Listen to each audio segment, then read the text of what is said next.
Yeah.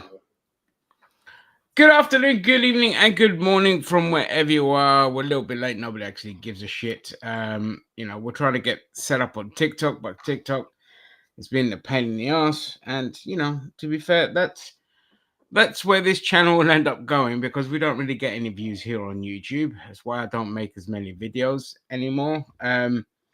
Because it is what it is. We're not audience capturing over here, but we are audience capturing over on TikTok.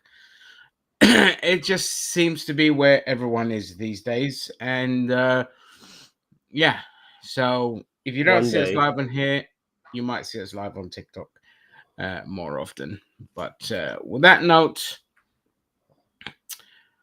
welcome. It's been a week. We've had a couple of fun bits of news.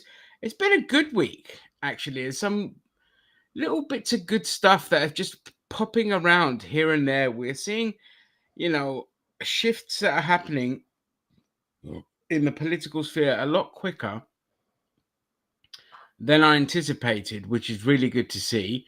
We'll get into that a little bit later. But of course, most importantly, Arsenal have had a phenomenal week. Just two matches.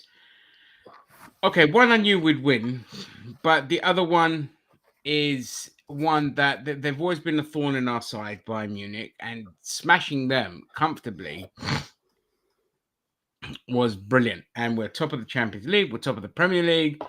And for Arsenal fans, life is good, but it won't mean shit if we get to May and we won't fuck all. Just saying. But I wanna add to this first. I mean, I still think there are hurdles we need to cross. Like we still have to beat Chelsea this week. I think that's going to be a massive test for us yep, regarding big how big good we test. are as a team. But in the past, Ginge, we've had false dawns. We've had 7 point lead, 6 points lead. A lot of the times they were under Wenger. But I always knew the moment we played a team with a bit of physicality about them, and this is under Wenger, of course, Yeah, of course, it's we my would brick. we would get absolutely smashed. You know, and the good thing, and I'm not Arteta, I'm still not Arteta's biggest admirer, but the good thing about our current team under Arteta is that we've finally got some muscle behind our hustle. Wenger, for some reason, forgot what brought him to the table, which was strong players like Patrick Vieira, Emmanuel Petit, Gilberto del Silva, Edu Gaspar, Thierry Henry, big boys, who could really handle themselves as well as inheriting a great defense. But for some reason, he got enamored with midgets. I'm sorry for saying that word. I do apologize, but small technical players, and we got muscle. We got beaten up every time we played somebody with physicality. Finally, we got a blend of strong players as well as technical players, and strong technical players as well. Look at Declan Rice. The guy is is Hmm. is, is fantastic. I've never in the past. I've always knew that we would lose against somebody, but this time around, I really do believe we can do it. This is the first time in a long time, Ginger. I genuinely believe we can win the league. Not sure about anything else, but and Hey, listen, if we get I want to win the Carabao Cup. I really want to win that for a start, by the way. yeah, I want listen. This sounds crazy. Obviously I say it as a joke with my friends, because it's we're the funny thing with like my older friends that I've known since before all of this stuff, like since I was in school and all of that. We're all football mad. They're more so than I am. And the banter is always, I keep saying we're going to do the quintuple this season.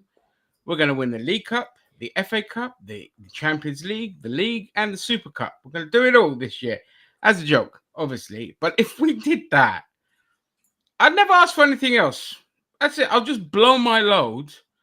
Like the last time I felt genuine happiness, which is just shows you how sad my life, well, mediocre anyway, is when Greece won Euro 20, I knew you were going to say that. 2004. Okay. That was the greatest day of my fucking life. And nothing has topped that since. Nothing has come. The only thing that's come close to topping that since is being an uncle. But in terms of like pure indulgence, pleasure to the self, that was the highlight. And I want that for England, and I want that for Arsenal. I want the Champions League more than anything in the world. The fact that we are so mediocre in Europe pisses me off Yeah, I want to to say no that too. extent. Our I European fucking hate record's a it. joke. Yeah. This is why like I get upset Okay, with Chico. Arsenal fans. Yeah, sorry about talking about football, but yeah, with your dad jokes. Won't be You know, long. but yeah, It's just to but break the ice while people arrive. this is why, like for me, our rivals in London should be Chelsea, not Spurs. You know, Spurs are a team that are not upper echelon team. They're never fighting for the title or anything along those lines. Yes, they won the trophy last season, but you know everybody wins a trophy at one point in their lives after a blue moon, and this time it was Chelsea. West Ham won the European trophy not too long ago. You know, so it does happen. But they are not a rival in any capacity whatsoever. But Chelsea, they win fucking everything. They've won All the everything. time. You know, and they They won it won the before fucking we. Club World Cup, for fuck's sake. Like, they They, win no, they, everything. yeah, they've won every trophy you can win in football. Every Yep. trophy you can win in club football, they've won it. You know, once the Conference League became, so not the conference, the Europa Conference League, whatever that was, when they won that, first time they were in it, they won it. You Yeah. know, and they won both types of World Club Cups. They won the old school style, and now the more recent one they had in America. You know, they've won it all. Super Cup, you name it, they've won it. You know, and within the last 20 years, they've won all of it. And it angers me because their European record is fantastic. They're the ones who, under Emery, knocked us out of the UEFA Cup, you know, when we were in the final, and they smashed us, embarrassed us, and Giroud was there to do it too. You know, like we look, we taken Chelsea to the sword recently, but it means nothing. You know, like we need to start winning some fucking trophies. Not only beat them, win some trophies, win some European trophies. My God, do we need to win in Europe more often? You know, our European record's a joke. What, bloody cup winners' cup? And the thing is, like, when you look at the state of the Europa League now, there is no reason why an English club shouldn't be winning that every season. There aren't any teams in that league that can compete with the quality of English clubs. You know what I mean? I mean, that's why last year's final, even though both teams were really shit, it shows you they still got to the final. We had an all English club final, and you know, but the chasm of quality is so great that two of the shittest clubs in the Premier League fucking went on to get to European Cup final. Like, it's, yeah, you know, and obviously we got to the semis last year, and I don't know why we completely folded against bad tactics against Paris Saint-Germain. It was ridiculous, but considering we beat them previously in the same season in the league part. They improved as they went along. They got better and better, but we shouldn't have played how we played it. We should have attacked them, not bloody defended against Paris Saint-Germain. But anyway, we've got the best defense in the world at the moment. We've got some of the best defenders in the world. You know, we've got some of the best young players in the world. We've got, you know, you see that I showed you that clip of that Matt Kalman. Yeah, that second goal straight out of FIFA. Yeah, you know mate. What I mean? Glorious. What the hell? Glorious, yeah. So yeah. And so I'm just you know, half the England team is now Arsenal. You know, it's crazy. You know, Declan Rice, Saka, Eze, Madueke. You know, these are all English guys. You know, people like Odegaard now. Like, is he going to get back into the team? Can he get back into the team the way Eze's playing? You know, this is it. This is it. Like, Eze really is turned up in that. Like, we thought, oh shit, we've lost Odegaard. Here we go, but just replace him with. That's the beauty with Arsenal is that they play in unison. So when we lose one player, you don't really notice it. That like last season, and the chasm between each season is crazy because last season, no Thomas Partey, we struggled.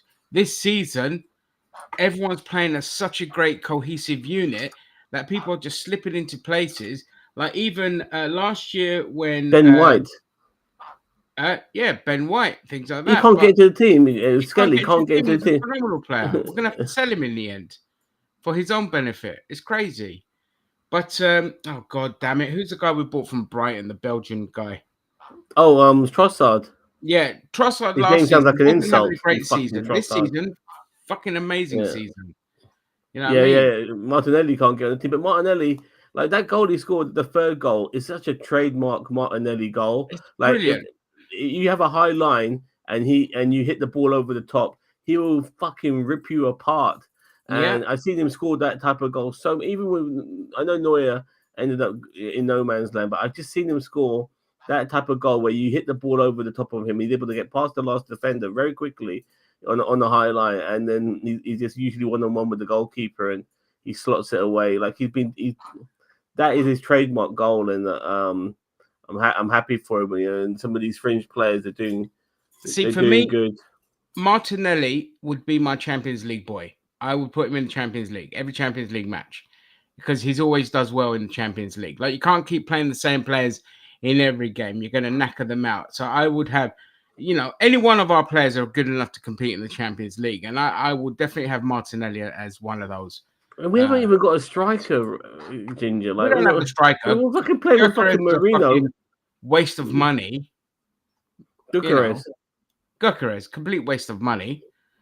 I knew it from the start. I was always I didn't understand why we fucking bought this guy. It was so stupid. We need to buy a bit. We needed to buy a tall striker. I thought like a tall striker, like a 6 foot plus striker. That's what we kind of needed, because you look at the way they play with Marino up front. Imagine if we had an actual striker of his height and his sort of strength. Then I think it's like we still got Havertz out, we still got Jesus out, like as well. Forgotten men. Yeah, they're forgotten men. Like I mean, Jesus, we need to get rid of. He was a waste of money, fucking injury prone, and all this. But anyway, that's enough about football. We've droned on for 12 bloody minutes, but you can't blame us. 20 years of misery, and we're finally on the brink, possibly. Hopefully, by the time we come back in May, we'll be grown men crying at the prospect of our team having won some silverware. Now, on that note, into the news. Some good bits, some bad bits. I mean, there's always bad bits. Crazy bits. Crazy bits. I don't have all my notes because I'm half-arsing it. I've been off work and I needed this rest so badly that I've been literally just scratching my balls. But anyway, so we had the UK budget. Just briefly, I'm not going to bore people with that. It was mediocre. The only people I saw, the good parts were obviously minimum wage going up by 50p. It's still an insult, but it's better than 50p. But pensions going up by 4.8% was excellent. Again, our pensions are still god awful. There's also been a slight tweak in that because obviously some pensions might start hitting the tax threshold. That's how low our pensions are in this country. 12,000 a year on a state pension. It's the lowest in the world. In the world, like among the lowest in even developing countries have better state pensions than the UK. That's fucking Thatcherism for you. And people are like, no, we don't. And then they give you statistics, and the statistics show private pensions. It's like, you fucking idiots. Even the Yanks have better state pensions than we do, and they hate their workers. Yeah. But at least that's going up by 4.8%. And if people that are living solely off of their state pension, even when it passes that tax threshold, they won't be taxed on that. And the fact that we tax pensioners and they tax their savings as well, like this country, like you don't understand how capitalist this country is. Like, honestly, the NHS is the only beacon we have, and that's on its knees because of the fucking Yanks that they want us to be having insurance-based healthcare, which is might happen under reform. Yeah, and we should be literally lynching our politicians for even suggesting that. But I digress.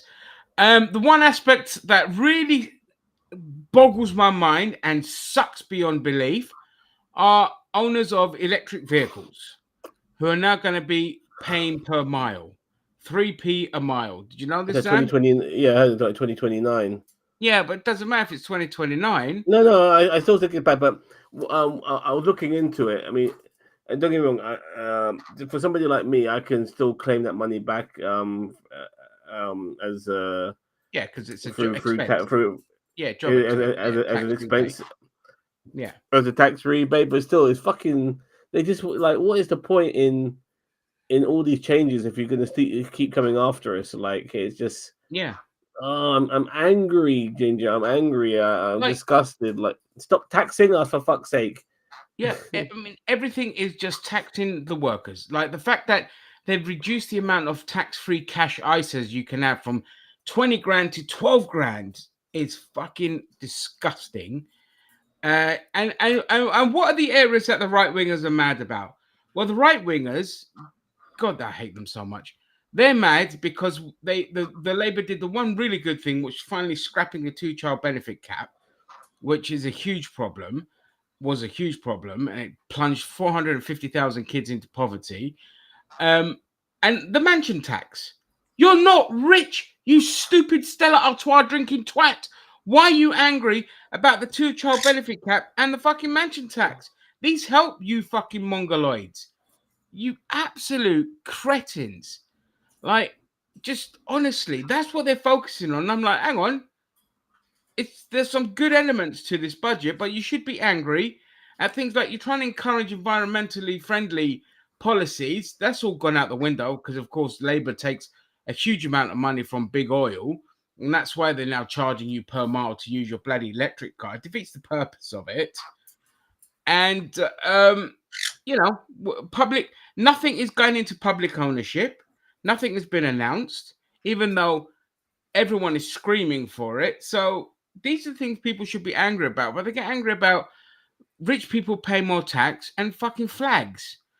And brings me comfortably onto my next bit. They also get mad about immigrants, and yet we saw that immigration is down. But before I move on to that, Zam, any thoughts on the budget? Just regarding the electric car tax, there's no way that's ever going to get reverted, is it? It's like it's guaranteed. If there is, it depends who comes into power. But again, even if the Greens come in, I wouldn't bet against. I wouldn't bet with them getting rid of it. I mean, but they don't want to be taxing people who are going green, surely. You know what I mean? It would be. Yeah, I mean, they want to tax the rich. That's the whole thing. Like that's the whole that Polanski thing, going after the people who can afford to spend. Who can afford to. Yeah, I mean, deal with I'm their hoping. money. Sorry, I'm hoping. Oh, for fuck's sake, what's going on here? What's going on with my laptop lately? Sorry, mate. Yeah, I'm still here. I can hear you. I can see you. Yeah. It's just that I've tried to click and drag the thing on.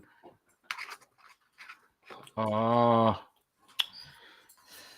sorry. You carry on, mate, and I'll just sort this out. No, my birds saw me getting the water bottle out, and they're on me now, aren't you? Aren't you? You're on me now. They want that drink. Yep, my window has just crashed here, so they love my carbonated drink. Yeah, makes the burp and fart. Hello, Daniel Vance. I saw your message earlier. Oh, hey, Vance. Regarding Xanta, yeah, it's not long until Xanta's back. It's crazy, isn't it? Yes. It's that time of the year again. Like, it goes so quick. Yeah. Any plans this Christmas? The usual shite. Just go to my brother's and stuff our faces. And you know what? Christmas is going to suck this year. You know what's going to suck this year? Because my bloody nephews can do Legos now. They can put it together without any help. So that renders me useless. So, I bought them Lego, but I don't get to do anything because obviously, they're not going to let me anymore. They don't let me. They want to do the Legos. So, yeah, it's just going to be sitting there and listening to my brother drone on about DIY and other fucking monotonous crap. And then me drone on about more monotonous crap. And every little bit of my soul gets destroyed. How about you? Well, I'm not sure if I told you, but my brother's stepfather-in-law, he died. I thought it was a mother-in-law. No, the mother-in-law, she lived. Okay, so it's I know the So stepfather. Yeah, I saw that. I yeah, sent my stepfather-in-law. He no, no. My other cousin, his mother-in-law died. Yeah, this happened to be very close. Both sides of regarding on my brother's side, my brother's in-law's side, his mother-in-law's husband, which is his stepfather-in-law, died, and on my cousin's mother-in-law, she died. But because in Islamic culture, if if you're the wife and your husband dies before you do, you have to be in like solitary confinement for 3 fucking months. You know what I mean? You can only see certain people. It's really fucking weird and stupid. stupid. But yeah, but the point is, Sorry, go on. this is gonna happen over Christmas, which means that my brother is thinking about maybe coming down to London and spending Christmas here. All right. Now I have told my brother that regardless, I have to work Christmas Day and Boxing Day because money, is and I've had too many Christmases in my life to work to care about not working on Christmas Day. I don't care. You know what I mean?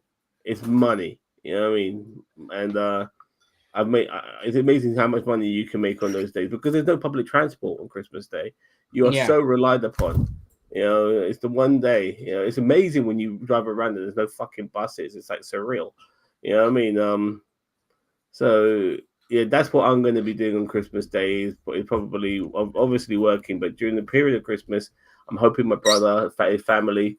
I mean, his niece, my niece, she currently lives with me now. So yeah, they're all gonna spend Christmas with us. That'll be pretty cool. Okay. If that's the case. Well, it's something. At least the house won't be empty as well, which is good. But I wanna say something. I don't want to come across as a bit sad, but I'm really starting to feel the loneliness now. Like it's weird, with my dad gone. I mean, my niece, she does her own fucking thing, and it's weird in a way. Like I've now become my dad, and my niece has become me. You know what I mean? I want to like get involved with her a little bit at times, but I know I don't want to be, um, pushing the barriers and stuff like that. Same way, I kind of almost put like a little barrier up when my dad was around, but I wanted him to mind my business and shit like that. But now it's kind of switched a little bit. With now my niece is involved in my life. I want to spend some time with her. I feel very paternal. You know what I mean? Yeah. And all of this sort of shit. And so, but she does her own thing. She's fucked off to Derby today, because she's gonna spend the weekend there. She's like that, and yeah, like life is a bit lonely, man. I hate to say it, but I'm doing the gym. I'm going to the gym all the time. Hopefully, you can see my double chin starting to go. You know what I mean? Oh, I can't tell only because you're wearing that big thick jacket thing. Well, I don't know. I haven't really lost much weight. I mean, it's not like I've lost. I'm shredding, but I'm going 5 days a week every week since the 22nd of October. Yeah. Nice. Yeah. So that's what I've been. So just over a month, Yeah. I've been doing it. So eating protein bars, drinking water, and having 2 meals a day and shit like that. So yeah, that's what I've been doing with my time. Yeah, I mean, I wish I had something more productive to say on the loneliness because I'm the opposite. Like I like my solitariness, even though obviously I've got mum here and I've got the nephews and all of that kind of stuff. Given the choice, I'd be living in the middle of the countryside, not speaking to hardly anyone. Because like I don't know why. I never used to be like this. But obviously when things went to shit nearly 10 years ago now, ever since then I've just been like, you know what? I just like my loneliness. I like my solitariness. But for those that are struggling with loneliness, the only thing I would advise is like if you really want to just connect with people and all this kind of shit, look at different clubs or activities you could do. No, but this feeling, Ginger, I never had this feeling prior to the gym. Now I'm going to the gym, I'm getting this feeling. It's weird like that. That's weird. Yeah, because I'm an introvert myself. I like my own company, and all of that. It's I like being alone at times and stuff like that. But just recently, I'm feeling lonely. You know what I mean? And maybe it's because I'm becoming more energetic and I'm revitalizing myself. I don't know. Well, You maybe, know? yeah, that could be it. Yeah, Yeah. yeah. So When you get into that kind of slump of just immobility, your brain just kind of like withers with it. But now that you're kind of exercising and active, you're kind of more like awake and want more. And I've yeah, had to well, reschedule how I exercise because I used to exercise Friday, Saturday, Sunday, Monday, Tuesday, and take Wednesday, Thursday off. But because I start work early on a Saturday, Sunday, and I like to get the gym out the way, I'd wake up at 5 or in the fucking morning just to get the gym done. But it would affect my work because I haven't had much sleep. oh yeah, So I did a whole week where I did 7 days where I actually exercised during my days off, so that way Saturday and Sunday would be my days off. So I'm actually so fucking happy because today when I went to the gym, I was really tired. But I'm so fucking happy I don't have to go to the gym tomorrow or Sunday. It feels fucking great. It you feels get to fucking that point great. where it's like, yeah, I'm back in the gym. I fucking hate going to the gym.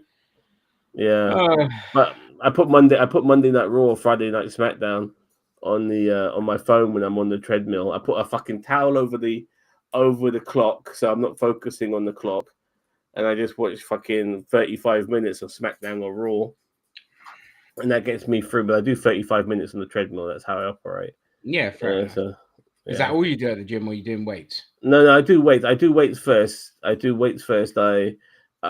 Initially I would do 4 days of upper body and 1 day of lower body, and the lower body would be the middle day.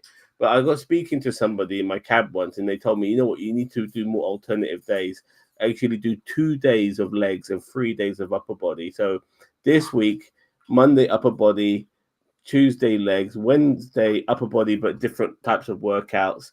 Thursday leg, and Friday the same sort of workout I did on Monday, and which is a very intense workout, you know. So yeah, Cool. I'll be honest. I'm loving it and I'm hating it, but I really want this life, Ginger. I want this fucking healthy life. I want it so fucking Yeah. badly now. You know what I mean?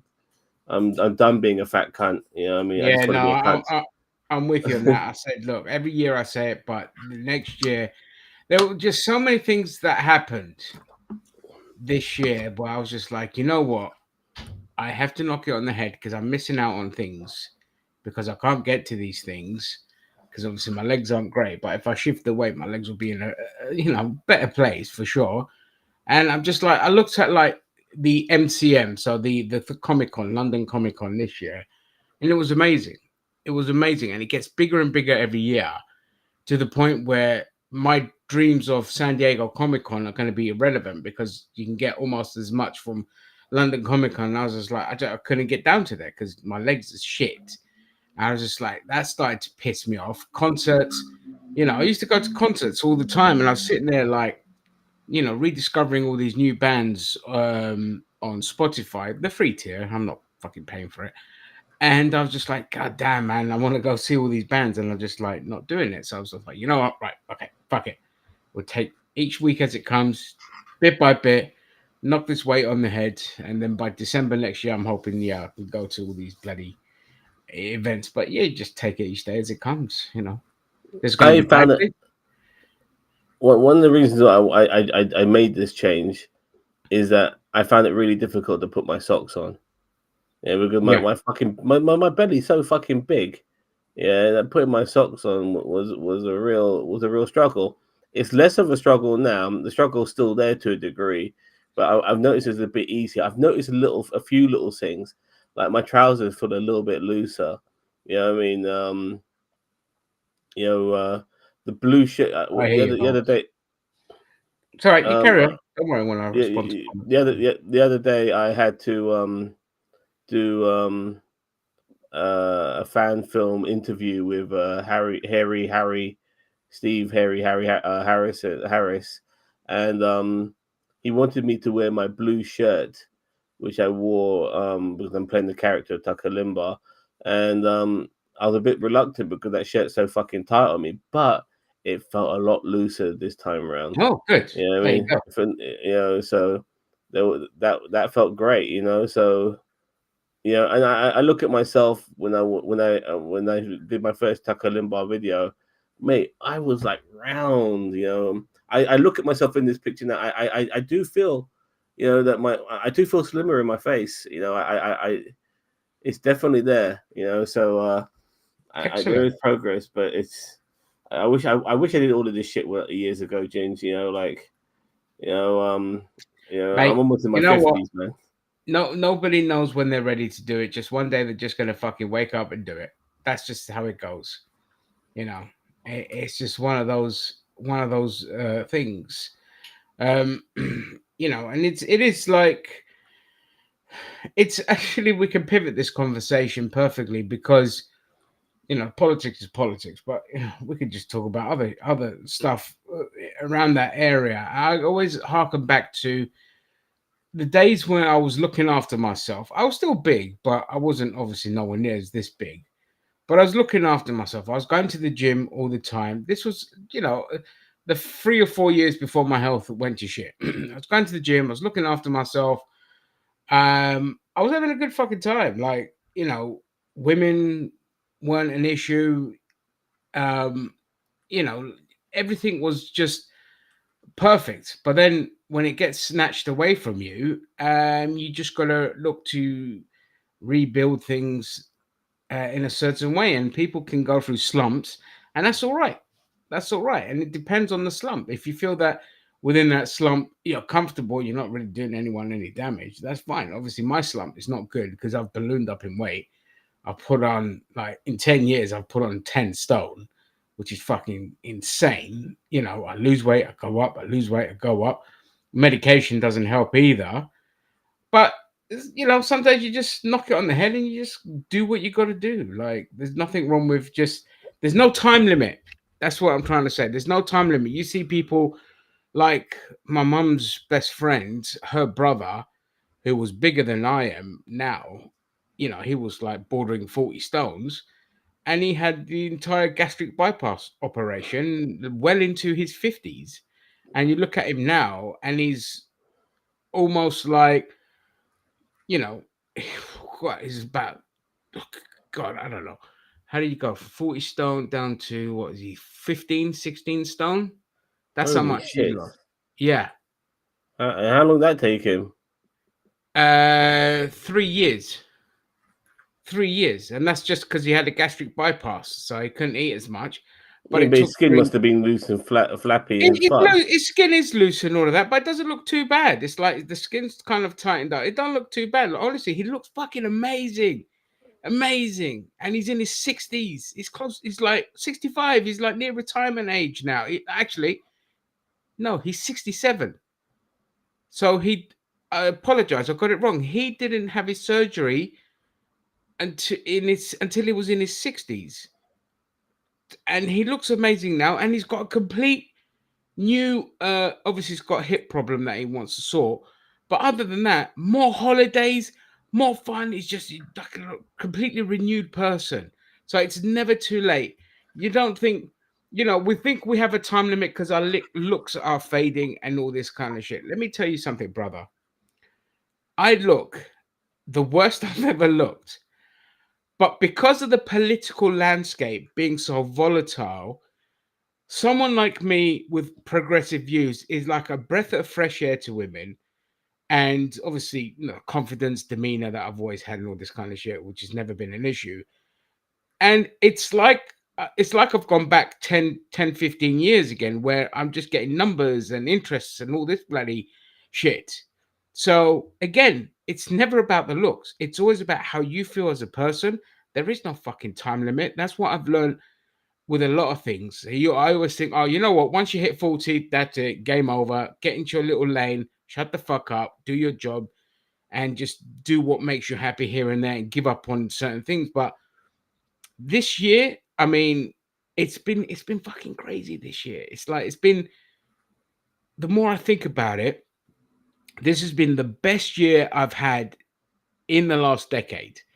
The work has been obviously phenomenal, busy but phenomenal, and it's opening up more avenues that I'm gonna try and explore to get a better paying job. But yeah, like this renewed interest from women is that one just blew my fucking mind.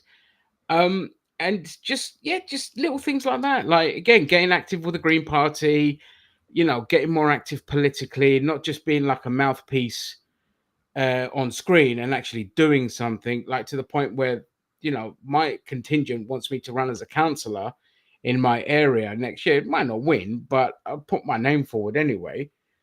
So yeah, there's no time limit to life. That's what I'm trying to say, basically, Zan. You know what I I mean? You're doing what you're doing now, and in two, yeah. 3 years' time, you're gonna fucking look back and not regret it.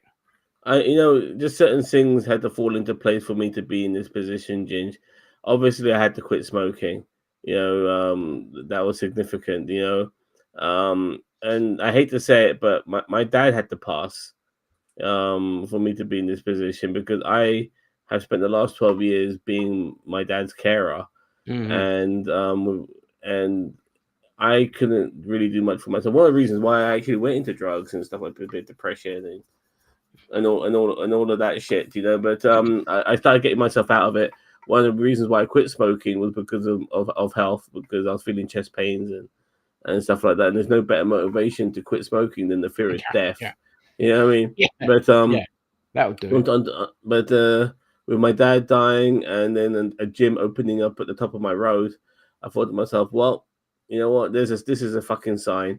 I need to go. I'm going, and I don't look at it when I say sign. I don't mean it religiously. Like, this is just so, like, I just look at it in the sense, okay, look, here's an opportunity, take it, And so I have taken it, and yeah. So for once in my life, James, I'm able to do things for me and me only, not for Yeah, my dad, not for anybody else, just me. And I'm now finally able to concentrate on me. And Daniel Vance, yeah, I see these people on who are skin stripped over bones. Those people tend to lose weight without working out. It's important that you work out, so that you don't end up looking like that. You know what I mean? yeah. We So also call them bastards.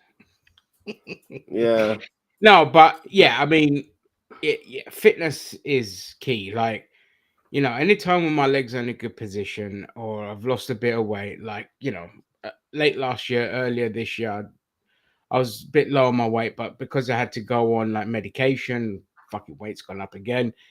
And so when I wasn't, I was able to go to the Greek embassy and sort out my paperwork, all of that kind of shit. That's very rare. I could do that without struggling or dying or collapsing.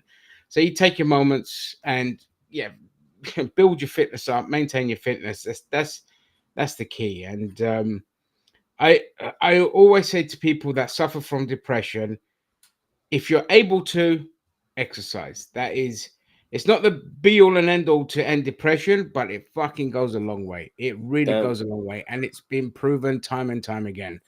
That's why you see like the most depressed, miserable bastards who don't really have much to be that miserable about. One or two things haven't gone their way, but overall, it's not doom and gloom. Like, we're not talking about massive hardship. We're talking about dickheads that are terminally online. If they switched up their life and just focused on a lot of exercise, they'd feel a lot better about themselves. It won't stop them from being a dickhead, but at least they won't feel like a miserable dickhead. That's what I mean by that.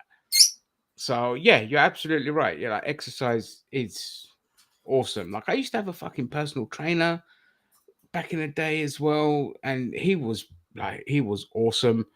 Um, so yeah, I think it does go a long way. And on that note as well, while we're on the subject about like male loneliness and what I was talking about a little bit earlier, again, like the male loneliness epidemic, they always say like, oh, it's exclusively on the right. Then they try to fudge it like it's exclusively on the left. Look, there's a loneliness epidemic, period.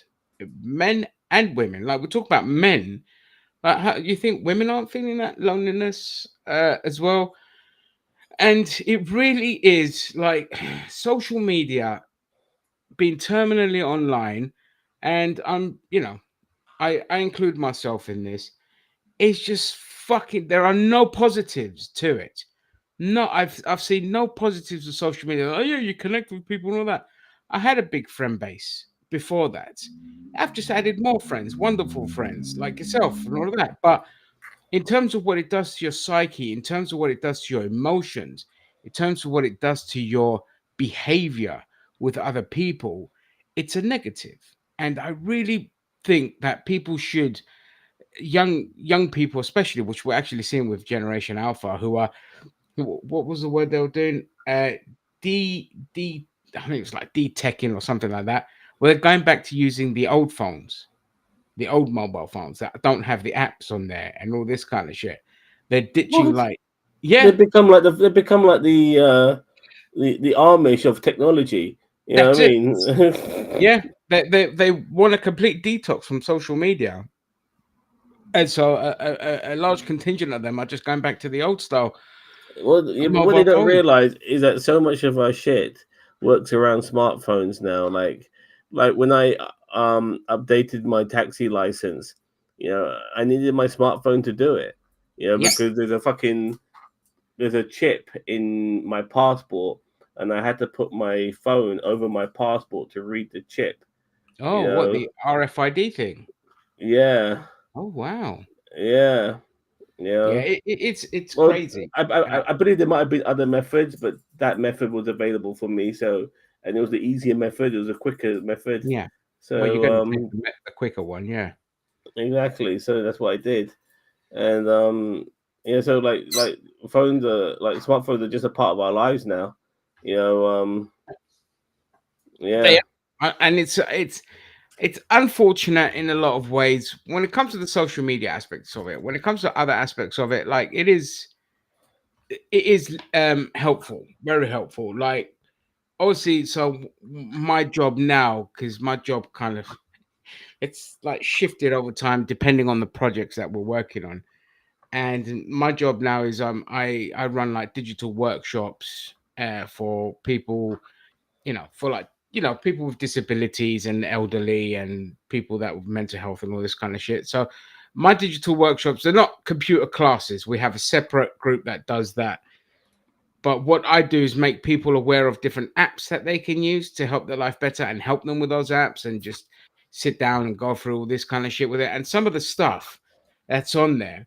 So there's like, it's like, especially for people with disabilities, like firstly, AI tech, what it can do to help you navigate your phone is incredible.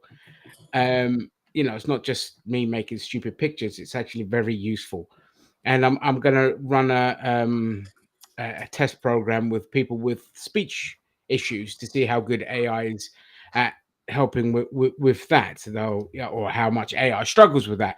But there's apps called like Be My Eyes, which you basically, if you've got your smartphone, you're holding it up and it's describing everything around you. It can read every detail, even handwritten stuff on a piece of paper or leaflet or whatever, or any obstacles that are in your way. Then you've also got Ava, which is like if you're deaf, it live transcribes a conversation for you, so you can just On your read that. screen. Yeah, on your Yeah, yeah. screen. And yeah, there are just these amazing apps that are out there to kind of help people. And like for me, I understand kids ditching them, but yeah, smartphones do help if you have disabilities and all that. But if Kids you are don't, ditching smartphones. I can't believe this. say I it mean, again. I know Daniel Vance is like smartphones are electronic dopamine drips, and kids are beginning to realize they don't bring real happiness. And the fact that kids are ditching smartphones, Yeah, yeah. Hello, my dog. What are you doing? What are you doing? yeah, they're ditching their smartphones. Because they just want to detoxify from social media, and I think it's bloody important because again, s- sensationalism, unfortunately, because humans have a default position of fight or flight, morbidity, death, all this kind of shit, survival, that's the word I was looking for. uh Apps need to, that algorithm needs to hit that kind of those areas of sensationalism, either for dopamine reasons or just to keep you hooked. And it always leans towards negative shit, bad shit, people doing shitty things to other people, and people can't stop watching that shit or just people being complete dickheads and people enjoying watching the car crash and all this kind of stuff. And I one thing I love about my sister-in-law, even though she's an old fart, is that she doesn't want the kids growing up like buried in a smartphone. She's like, read a fucking book, read a book, read a book. Now I had my nephews over this weekend, and a couple of months back, I was reminiscing about how bad they are at reading, compared to how I was at that age. Like, I was really fucking good at reading. Like, I might be dyslexia when it comes to writing, but when it comes to reading, I remember. But it wasn't just me. Like anyone that age, and then an article pops up showing that kids these days have a terrible reading level, but because of my sister-in-law and how they are, I had them just last weekend, and they've improved so much with their reading because that's what they're pushing them to do now. They said, "No, fucking, you're going to read all the time. You're going to sit there watching stupid shows on TV. Read a fucking book, and you love to see it." And I wish more parents would do that rather than rely on technology to pacify the rugrats. No, it was televisions before it was computers. Let's be honest, Yeah. but like today's kids, do they know how Oh, to use a do they know how to use a pen and pencil, a pen and paper? Sorry. oh yeah. I mean, like both of them are really good drawers. Both of them can write. No, your nephews can, but just generally, do kids still know? Oh, I see. Because everything's on the Yes, computer but nowadays.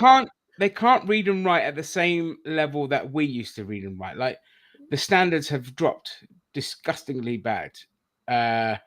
You know what I mean? Their reading levels is atrocious compared to what it was at our generation, or even younger, slightly young. No, our generation. After that, it's been downhill ever since because Thatcherism. That's when Thatcherism kind of really kicked in. Yeah, reading and writing, pen and pencil, all of that, not as good as it used to be. Even for me, Jane, because sometimes when I'm working and somebody pays me cash, they'll ask me for a receipt. Okay, yeah, no problem. I've got pen. I've got a receipt pad, but the pens is starting to feel a little bit alien in my hand. Just a little bit. It Oh, really? doesn't feel as natural as it used to. So yeah, that's because I've been typing all my for a good portion of my life. You know what I mean? Most of my youth was writing stuff down, but ever since phones came along and you could start text messaging, and obviously having computers and the internet, everything's been that way. Oh, that's interesting. But no, Oh, I come mean, on, for stop me, it. it's all right because obviously in my job, I still have to write a lot of things down because I still prefer pen and paper to write things on the phone. I just want to get to this comment here. If you want to hide your writing from kids today, write in cursive. It might as well be hieroglyphs as far as I'm concerned, and that is 100% true. Like, we're not advanced. It's not even kids. We're talking adults in their 20s can't read cursive or calligraphy. They can't read it. They've never taught it.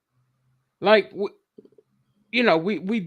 I always say you can't dumb down when it comes to kids. With kids, you have to do the opposite. You have to be more intensive with their education. Like, that's how it was for us. And even though I was not the most academic, the chasm of quality when I went from my Greek school to an English school for my final junior year, because of how Greek schools are, they took me out of the Greek school and put me into a an English primary school, because I wouldn't have got started secondary school till I was 12 rather than 11.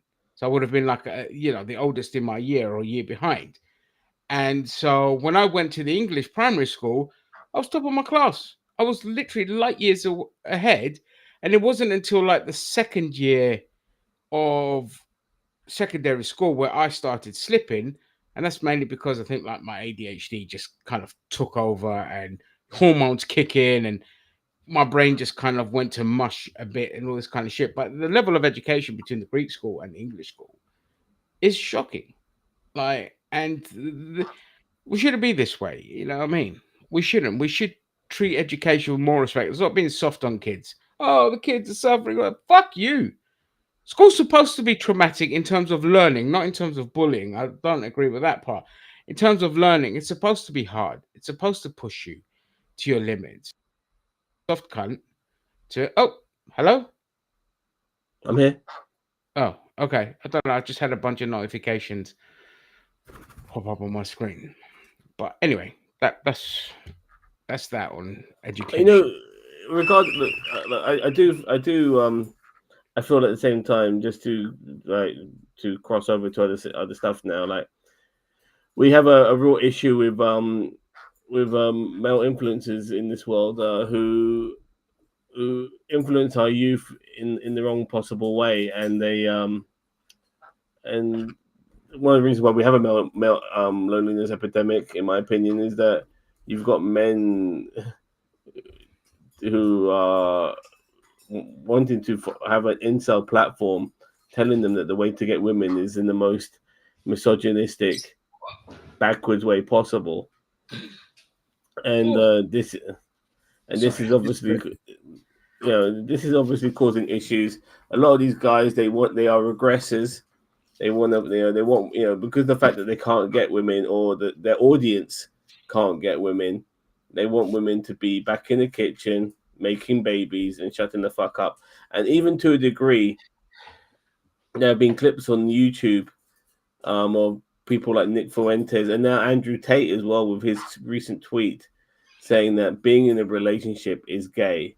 Was dating, what they're trying to dating, dating. But what they're basically trying to say is that having sex is for procreation only. If you're not procreating, you shouldn't be having sex. So if you're in any other form of relationship, that should be gay. But then again, this is Andrew Tate we're talking about, who's full of shit because he brags about all the fucking women he's shagged and all of that. So, but then again, Andrew Tate is gay. So yeah, I mean, look. But Nick Fuentes is another You're one. the biggest he's also gay person I know here, because obviously you just have sex and don't even have kids, which is very selfish of you, Zam. So what do you have these are my kids right here. I got my kid right here. The kid right there. Yeah. Fucking trying to bite my fingernails, aren't you? Yeah. Ow. You selfish prick. At least I have the decency to not want to get laid. You know what I mean? No, but yeah, I mean, look.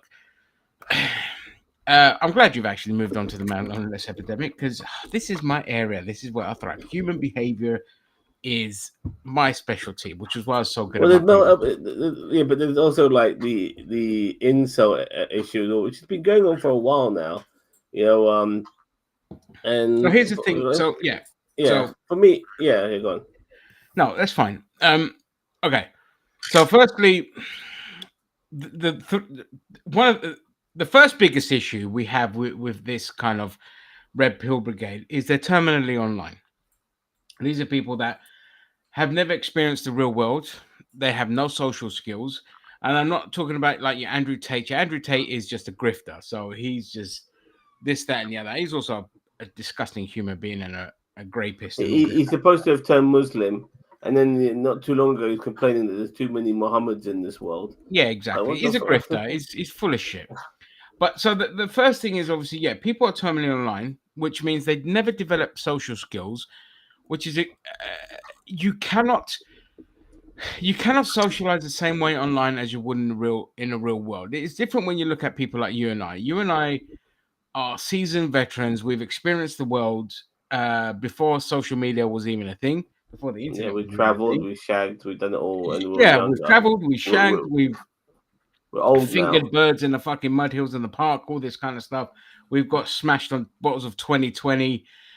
The good shit. We've experienced life. We were seasoned veterans before the internet became a thing. I was 16 when I started using the internet, but by that point, my social life was there. I had the people skills. I had all that in place, and it's never gone away, and it still thrives. But the problem is younger generations, they're always online. Nobody fucking goes out anymore.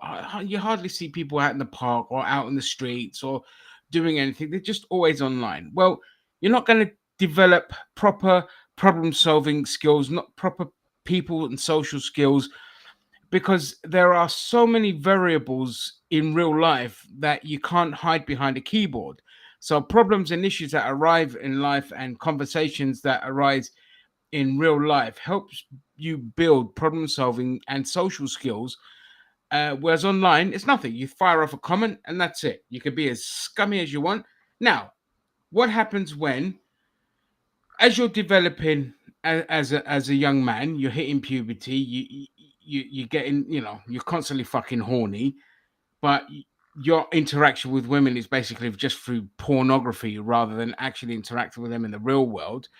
You start to feel frustrated and lonely, and you don't know how to talk to women because you've never had any female friends, and you start to not understand what is going on. Why is this happening? Why can't I get a woman and all this kind of shit? Well, people like Fuentes or your Tates or your Fresh and Fits come along and they tell you it's women's fault. Women are bitches. Women this, women that. And you start to believe all of that. Plus the added pressures of what they tell you it takes to be a man, in that you have to be invested in things and successful and own your own house and be rich and make money and have the best cars and have all the best material bollocks. Well, because you don't achieve any of that, because life is shit and only helps rich people, and you get paid a poverty wage, you can't afford rent, you can't afford a house, so you're still living at home and all this kind of stuff. You start to feel small as a person. You start to feel lost and mediocre and angry and confused and mostly angry. And then people come along and lie to you with, again, sensationalist, hits you right in the emotions, bullshit rhetoric that women this and the red pill that. And because you are dumb and uneducated about the real world, you fall for it. And it's created this huge culture of incels. And also, another thing that nobody should ever pull their punches on and approach softly with the fact with incels is the vast majority of them are autistic, and people with autism sadly already have a lot of issues with socializing and social skills. But when you're high functioning autism, like a lot of these incels are, and they don't have the social skills, they're also more prone. People with autism are much more prone to conspiracy theories and extremist ideologies. That's just a fact. It's on there. You can go fucking find it on the internet. So that's another area. And if you try to deal with people with autism, frankly, it's a fucking pain in the ass. They're stubborn as shit. They don't listen. Once they have something in their mind, that's it. It's impossible to get it out of there. So this is why it's so hard for a lot of incels to come out of that red pill society. The ones that do manage to get out of it is because they get a girlfriend, they see life for what it really is, and understand it's a load of bullshit, but it's few and far between. And that is why, especially if you're on the spectrum, your internet should be more monitored, because you fall for like a lot of crazy shit. And yeah, it's Still do. Yeah. AI obviously is I'm just saying like I'm going to show this on my TikTok later on, but there's a guy called Andrew Wilson. Oh God, hold on. Done this shit. There's a guy called Andrew Wilson, and he's a grifter, yeah. And he's on this whatever podcast, and he's like part of that. Yeah, I know the one. Well, we could go into your. Why don't we do it? Just go into TikTok stuff if you want. All right, hit the button. All right, well, where is it? Let me get it up. Okay, ready? I'm getting my TikTok ready, but yeah, go for it. All right, here we go. It's Zam's TikTok treasure!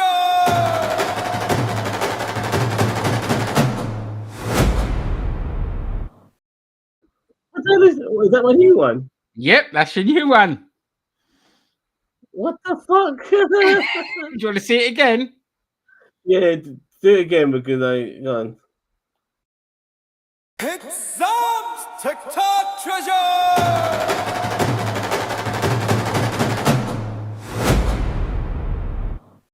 Look like me. I look like a hybrid. It starts off looking like you because it is you, and then end up looking like something else. Jinder Mahal or something.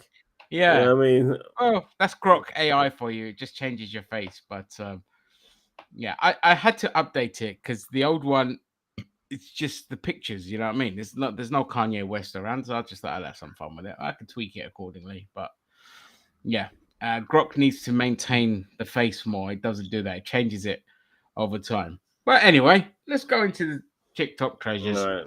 I've got a whole bunch of. This has been more fun than talking about fucking news and politics. I'll be perfectly honest, because it's the same old shit every day. All right, so here's my channel. It's called 3 Big Fat Round Plump Birds. If you want to look for me, because I post my bird videos. But I've got a whole bunch of stuff here. But let's just get to some of the more juicier stuff. Yeah.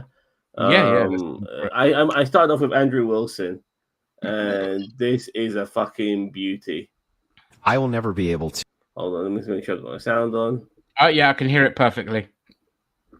You sure? Because I haven't started playing yet. Yeah, I can hear it. I heard it. Okay, fine. Here we go. To convince you of my worldview. I can't hear shit. I know. But the reason is not because I'm not a great orator, or I don't make good points, or I haven't said things which should be compelling to a person. But Charlie, I just think honestly you're too fucking stupid to understand them. So Andrew, can I sell you on my worldview? Yes. Your wife has 3 baby daddies and has been married twice before. And you you lick sniz. Under your religion. You lick sniz. You You're lick a fucking sniz. Don't talk shit about my wife, you stupid. Shut your fucking mouth. Shut your stupid mouth. Your wife with the 3 baby What did daddies? I just say? Wife with the 3 Sorry, baby doll. I'm daddies? sorry. She morally inconsequential in comparison to your ditch licking? Do the men that you try to Do the women that you try show to your hatred Do against you the women that you try to? Did I say anything about your family being stupid, Charlie? It's because I'm better than you, Charlie. No, it's because you're embarrassed and you know that the traditional values that you try to sell people on are bullshit because Let's you go are not through a it. traditional man. Tell me again how There we go. women are too emotional to lead when that Dude lost his whole. There's more entire to that video, by the fucking way. mind. Went He just goes on a ballistic 10-minute when his hypocrisy meltdown. was called out to him. That's forgettable podcast, bro. And Gold isn't part of the traditional family. No, fine. But yeah, she that was the best part of it. That's the best part. Yeah. Yeah, because I'm really hoping this is the end for him. You know, I really do hope. But I don't get it. You look at this guy. There's nothing alpha male about him. He's just a mean-spirited person. But he's just been exposed. Just a cunt. You know. Yeah, he's just a cunt. Yeah. So by the way, Charlie Kirk back from the dead. Check this out. Charlie Kirk was subscribed to my spicy site. I know this may come as a shock to most of you because he was so adamant at speaking out against my community, but I felt it was right to bring this to the surface so everyone can see how Republican men are secretly in love with the dolls. Alright, here is a photo from my spicy site of the legal name taken from the credit card. By the way, look at Charlie Kirk's email address. Own the libs 1776. Yeah, that probably isn't him though. You don't think so? Nah.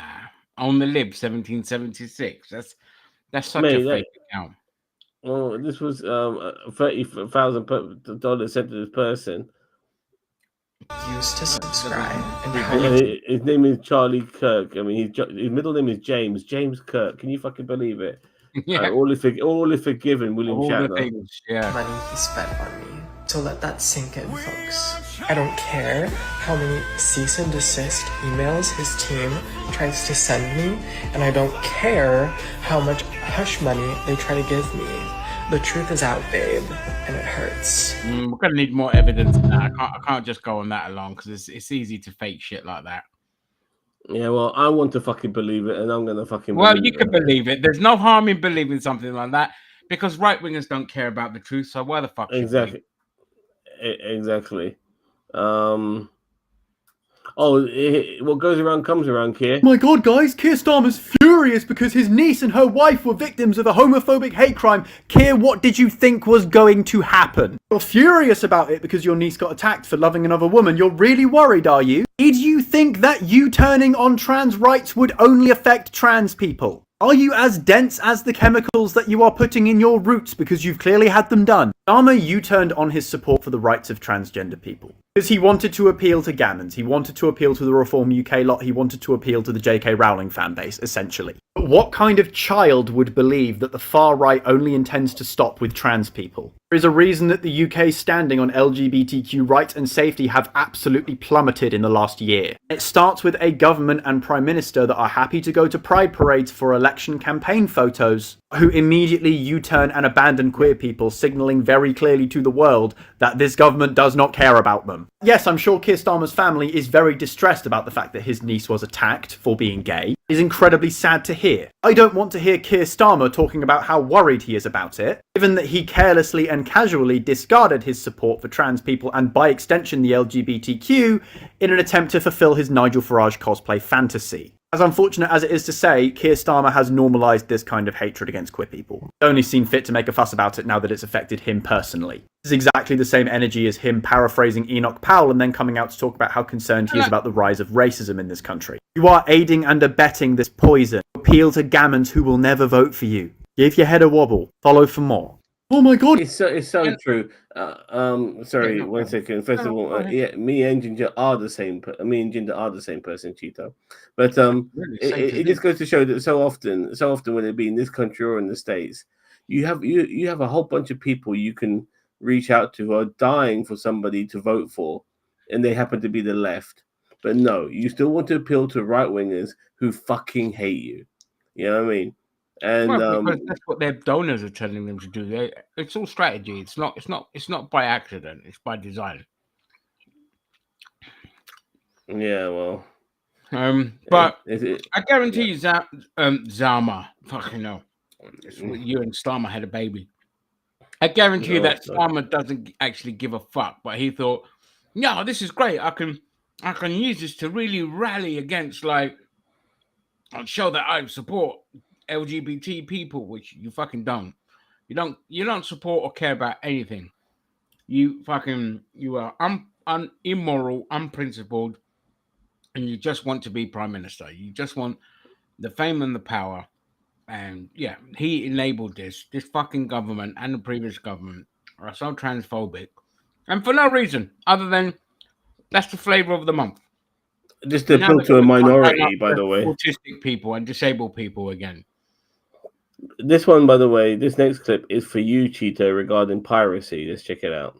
Disney showrunner is telling people to pirate her series, all because of what Bob Iger said on an earnings call last week. Have you heard of The Owl House? It's an animated fantasy show created by Dana Terrace that ran on the Disney Channel from 2020 to 2023. It's currently available to watch on Disney Plus, but Terrace is now telling her fans, unsubscribe from Disney Plus, pirate Owl House, I don't care. Why has she gone scorched earth with her former employer? Because on an earnings call last week, Disney CEO Bob Iger revealed that the company will soon be rolling out user-created AI-generated short-form content on Disney Plus. Iger explained these new interactive features will allow Disney Plus subscribers to, quote, create user-generated content and to consume user-generated content. Terrace, an animator and writer, sees that as an insult to professional artists and the paying public. She mocked Disney on X, writing as if Bob Iger was speaking, if you pay us, we'll let you make your own content slop that we will own. And then she spoke to the audience, explaining that you don't need to pay Disney to make art. Quote, you can draw and write and post your own shit for free. Summing it up, she said, Bob Iger and his ilk are fucking ghouls. And she also added, fuck Gen AI. Are you looking forward to Disney Plus allowing you to AI generate content, or would you rather watch shows created by professionals?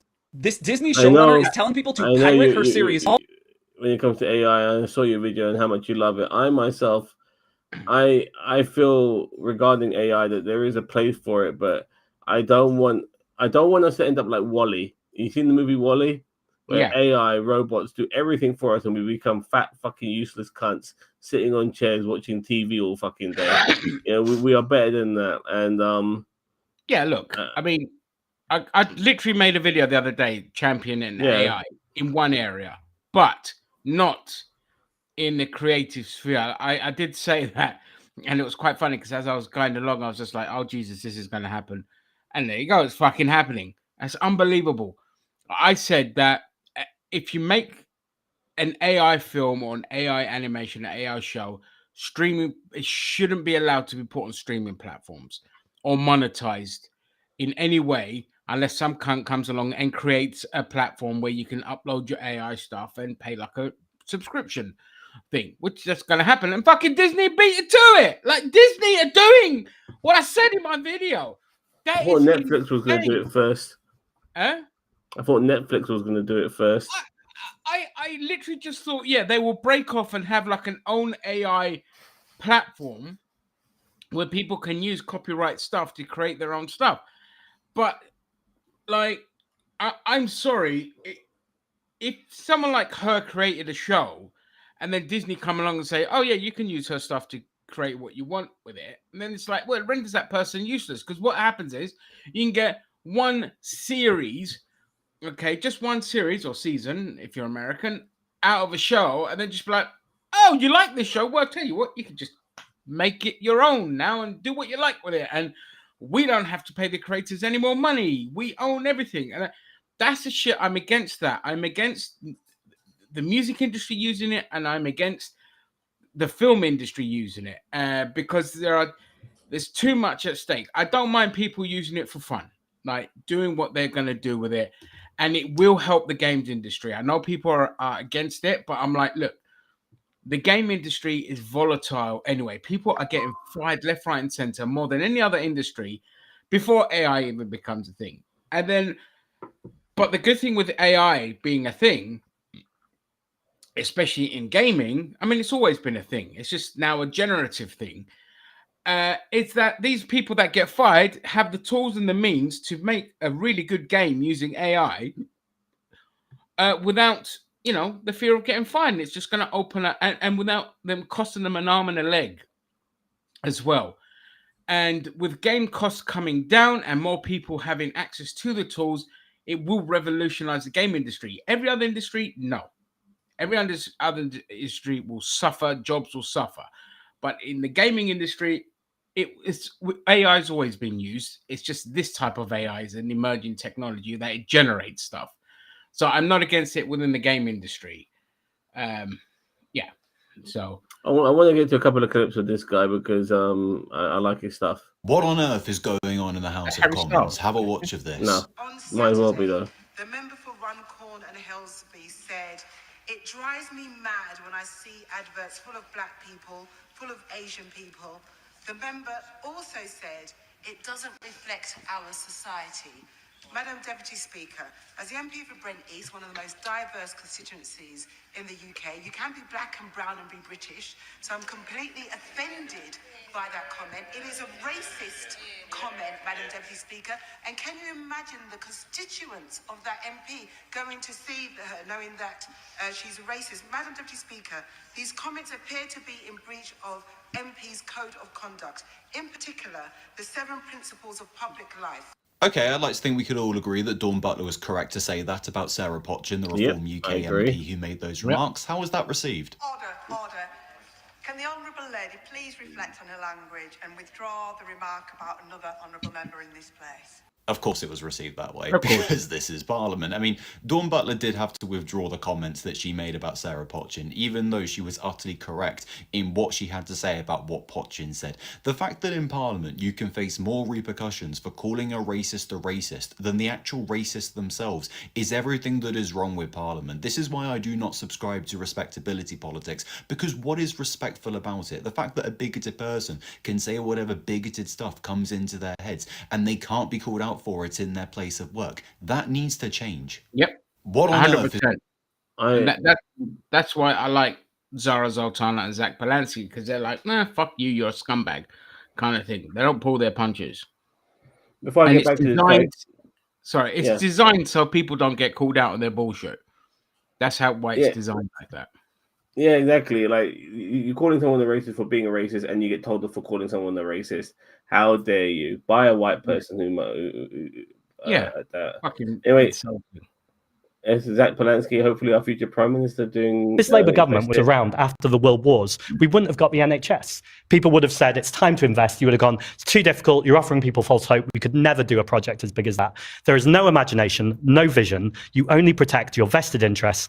oil and gas companies, gambling companies, arms trade companies. The Chancellor keeps talking about tough choices, but they always seem to be tough choices for children in poverty, for migrants, for disabled people, never tough choices for multimillionaires and billionaires. Investing in hospitals, investing in schools, investing in infrastructure, that's exactly what our country should be doing. And I think decades of austerity has programmed people's minds with we don't deserve better or we can't have alternatives. What I'm talking about is spending multipliers, which have existed in our economics for a long time. For every pound you spend, the economy gets money back. Making sure we're investing in our communities is the exact way to keep the economy moving. Let's lower people's bills. Let's nationalize the water companies. We have water companies making more profit in the terms of the margins than Shell and Sainsbury's, pumping sewage into our water and charging us extra for their privilege. It's not going to cost any money to nationalise the water companies. I don't say that. The shareholders say that. They say our assets aren't worth anything.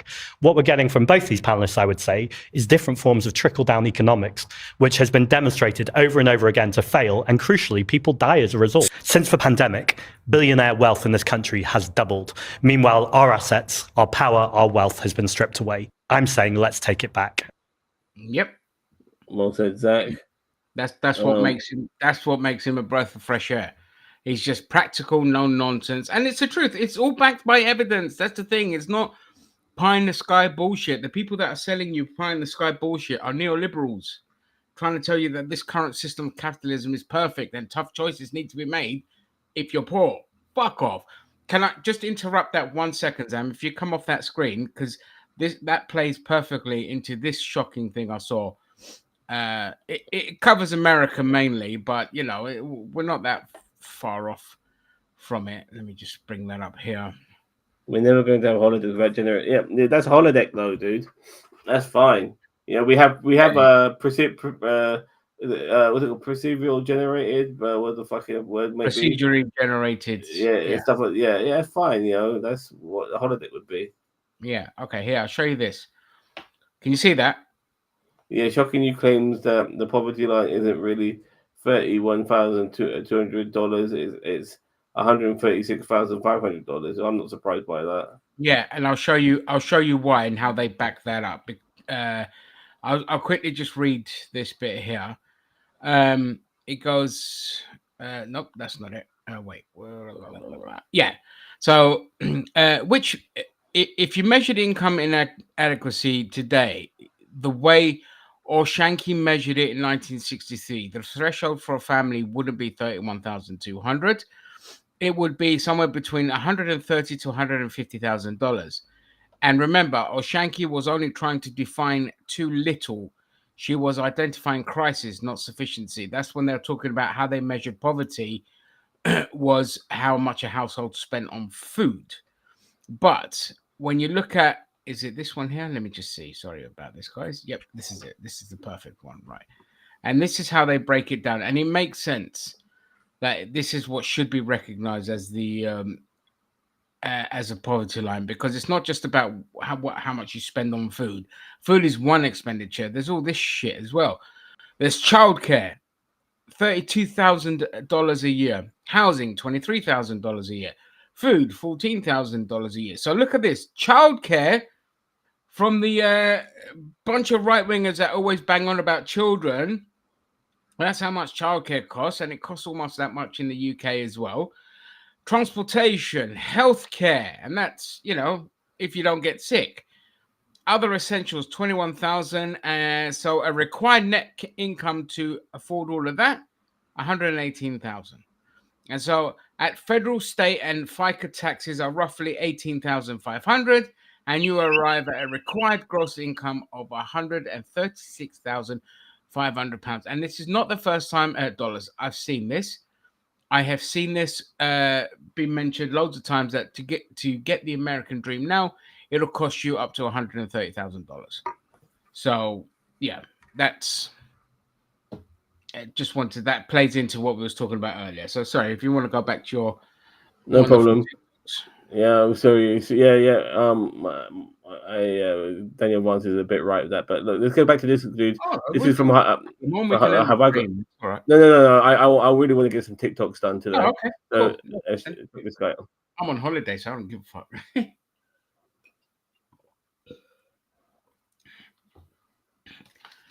I'm in holiday mode, baby.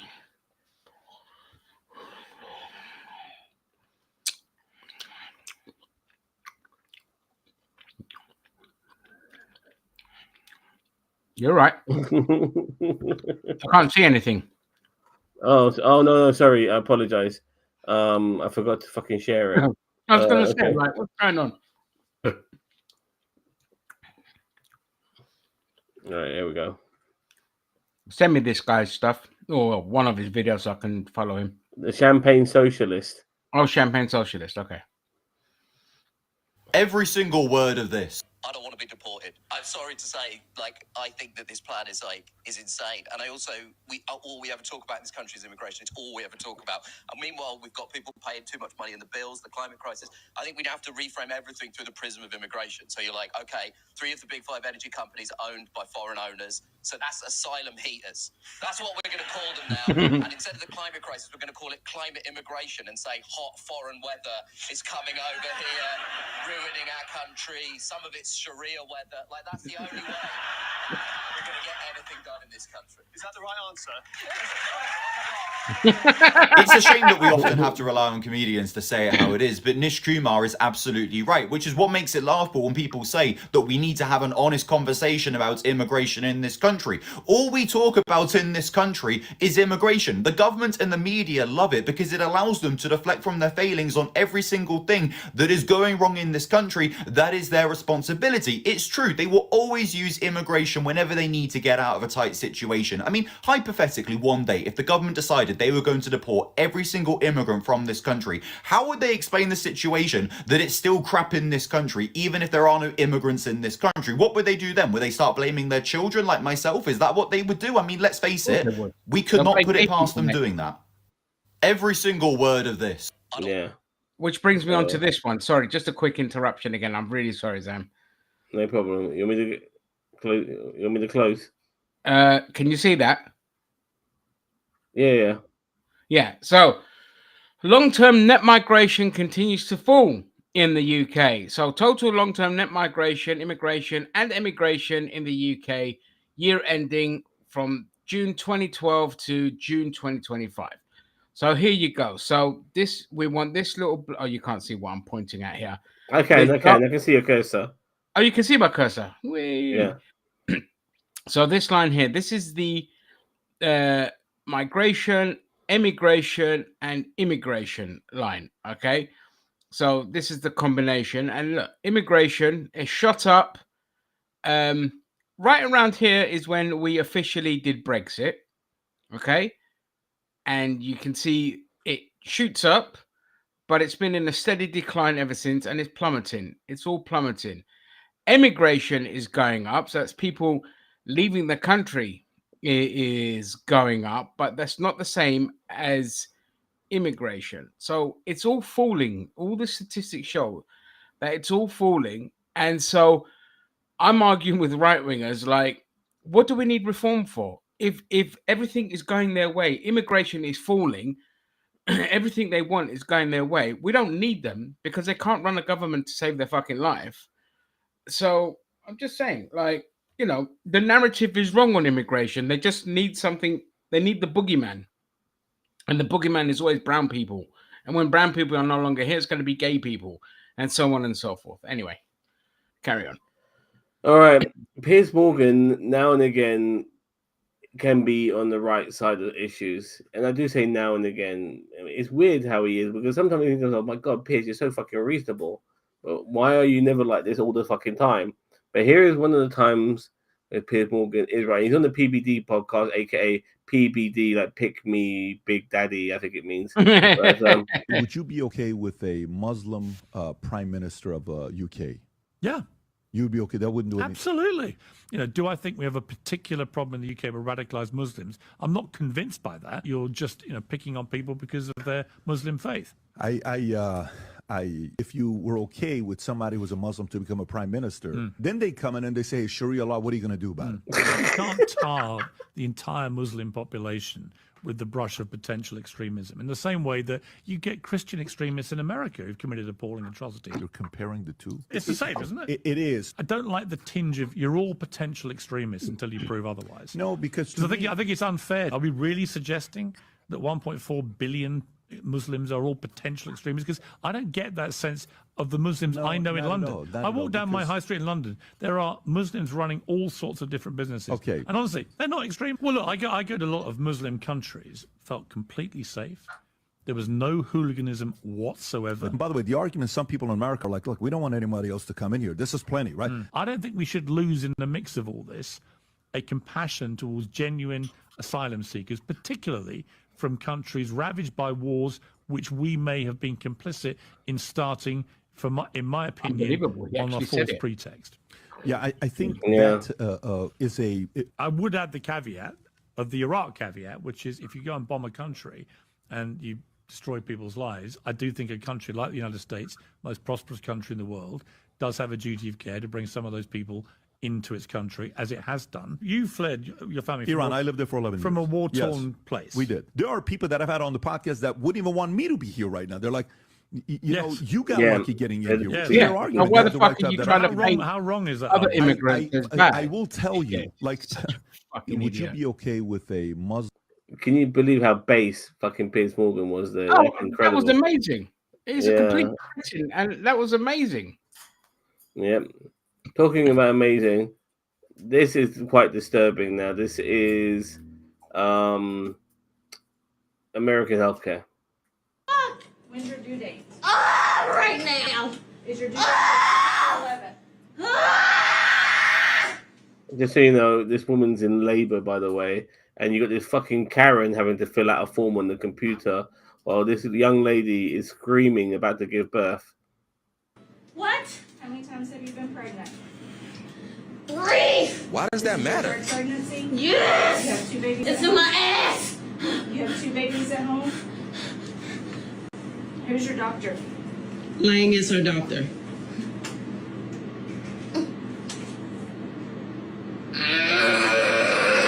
Just letting her suffer.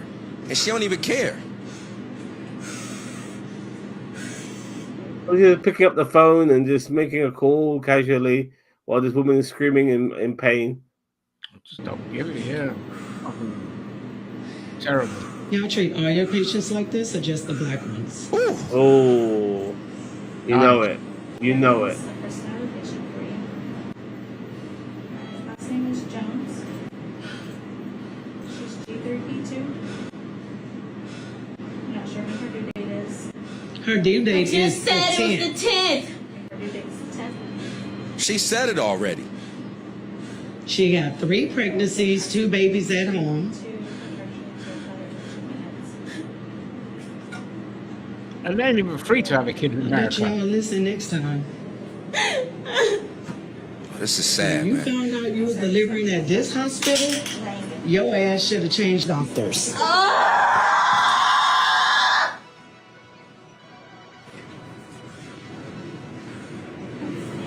Everybody say how they treat people here. This lady ended up giving birth to that baby just 12 minutes later. A lot of people are upset because the nurse in question just looked like she didn't even care if that woman lived or died up in there. And y'all... Okay, I get your message, mate, but like, what the fuck? What's happening to us, man? You know, is it like, look, I don't care. That was racism right there in play. You know, and this woman was being all high and mighty. You know, playing with this young black woman's life. You know, and there's a sense of control and you know, all of that. You can see all of those elements in play. It was disgusting. She's screaming. You know, Did not care at all. What a bitch. I mean, stuff like that made me so fucking mad, and there's nothing I could do about it. I've got a clip here of Dean Withers, one of the best debaters, young debaters out there. This kid is 20 years old, 21 years old, and the guy knows his shit. And if he's the future of the left, then we're in safe hands with this young man.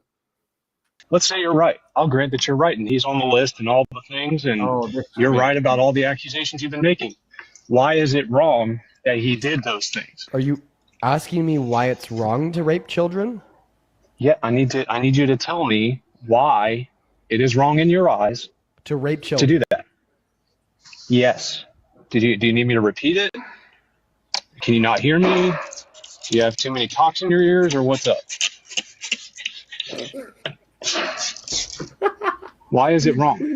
Is that too hard of a question? Sorry, the fact that Dean is a really good debater. Yeah, he was flabbergasted. But he's flabbergasted.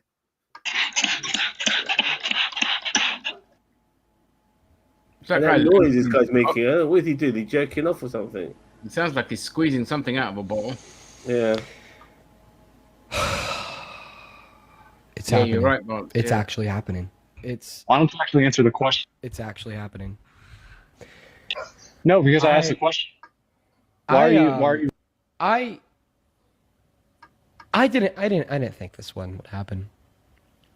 You know, we see it often.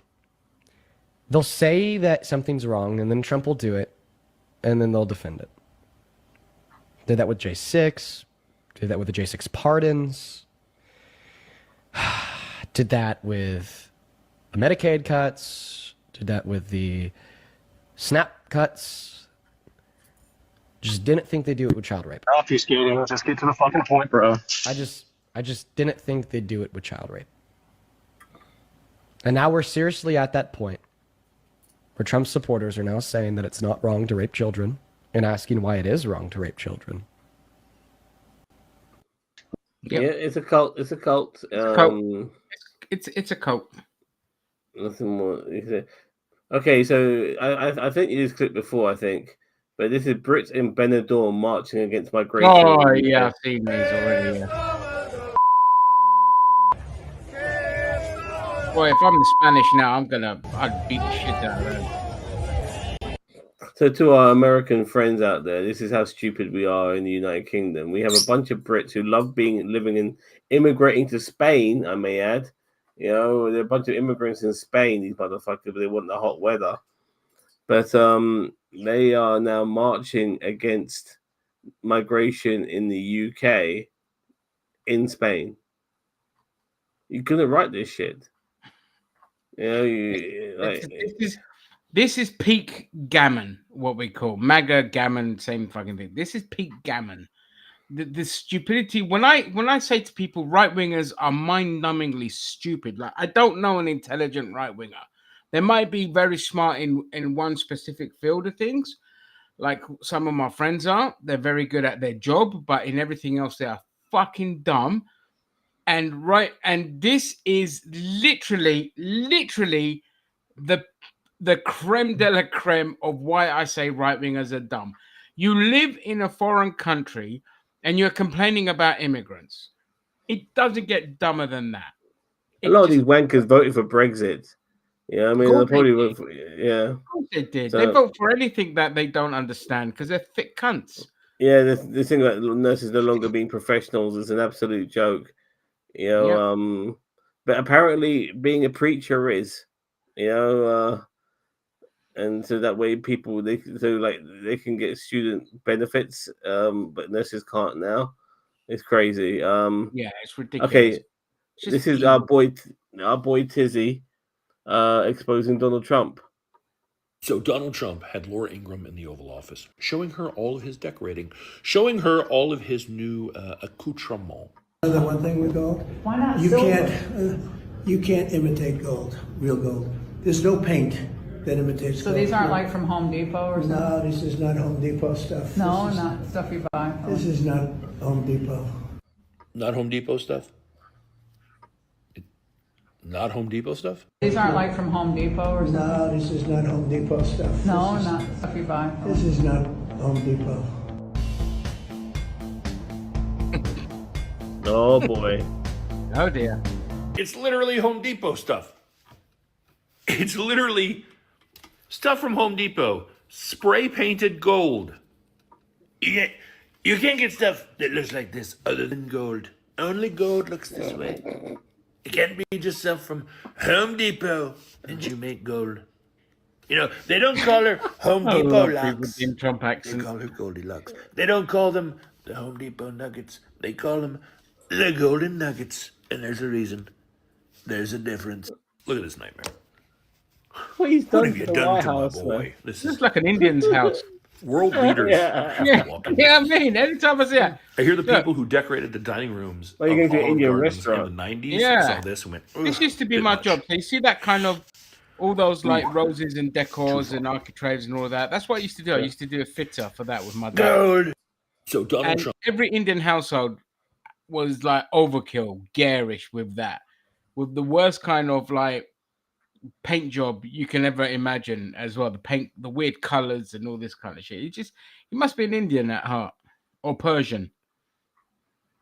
Okay, well, I got Zoran Mamdani here for some reason. Zoran just had his second week of his mayoral transition, and it's been motherfucking spectacular. From November 7th to November 9th, Zoran Mamdani was in Puerto Rico for the Somos 2025 conference, where he was in an immersive experience learning on how to best support Puerto Ricans and Hispanics all across New York City. By the time he got back to New York, he was ready to come back to work. And of course, November 11th was Veterans Day. But Zoran did not go to the Veterans Day parade, causing conservatives to be mad as fuck. They started making posts like this one from the Catholic League. Why Mamdani didn't march with veterans? Mamdani in denial. Only to find out that the reason why he didn't go to the Veterans Day parade was because he went to visit a veteran shelter in the Bronx, spent time actually feeding veterans and sitting down with them and listening to their concerns. And when he was pressed by reporters on it, this is what he said. I have to be honest with you, I haven't thought all that much about parades. I wanted to ensure that on Veterans Day, I actually got the time to sit down with veterans and hear from them.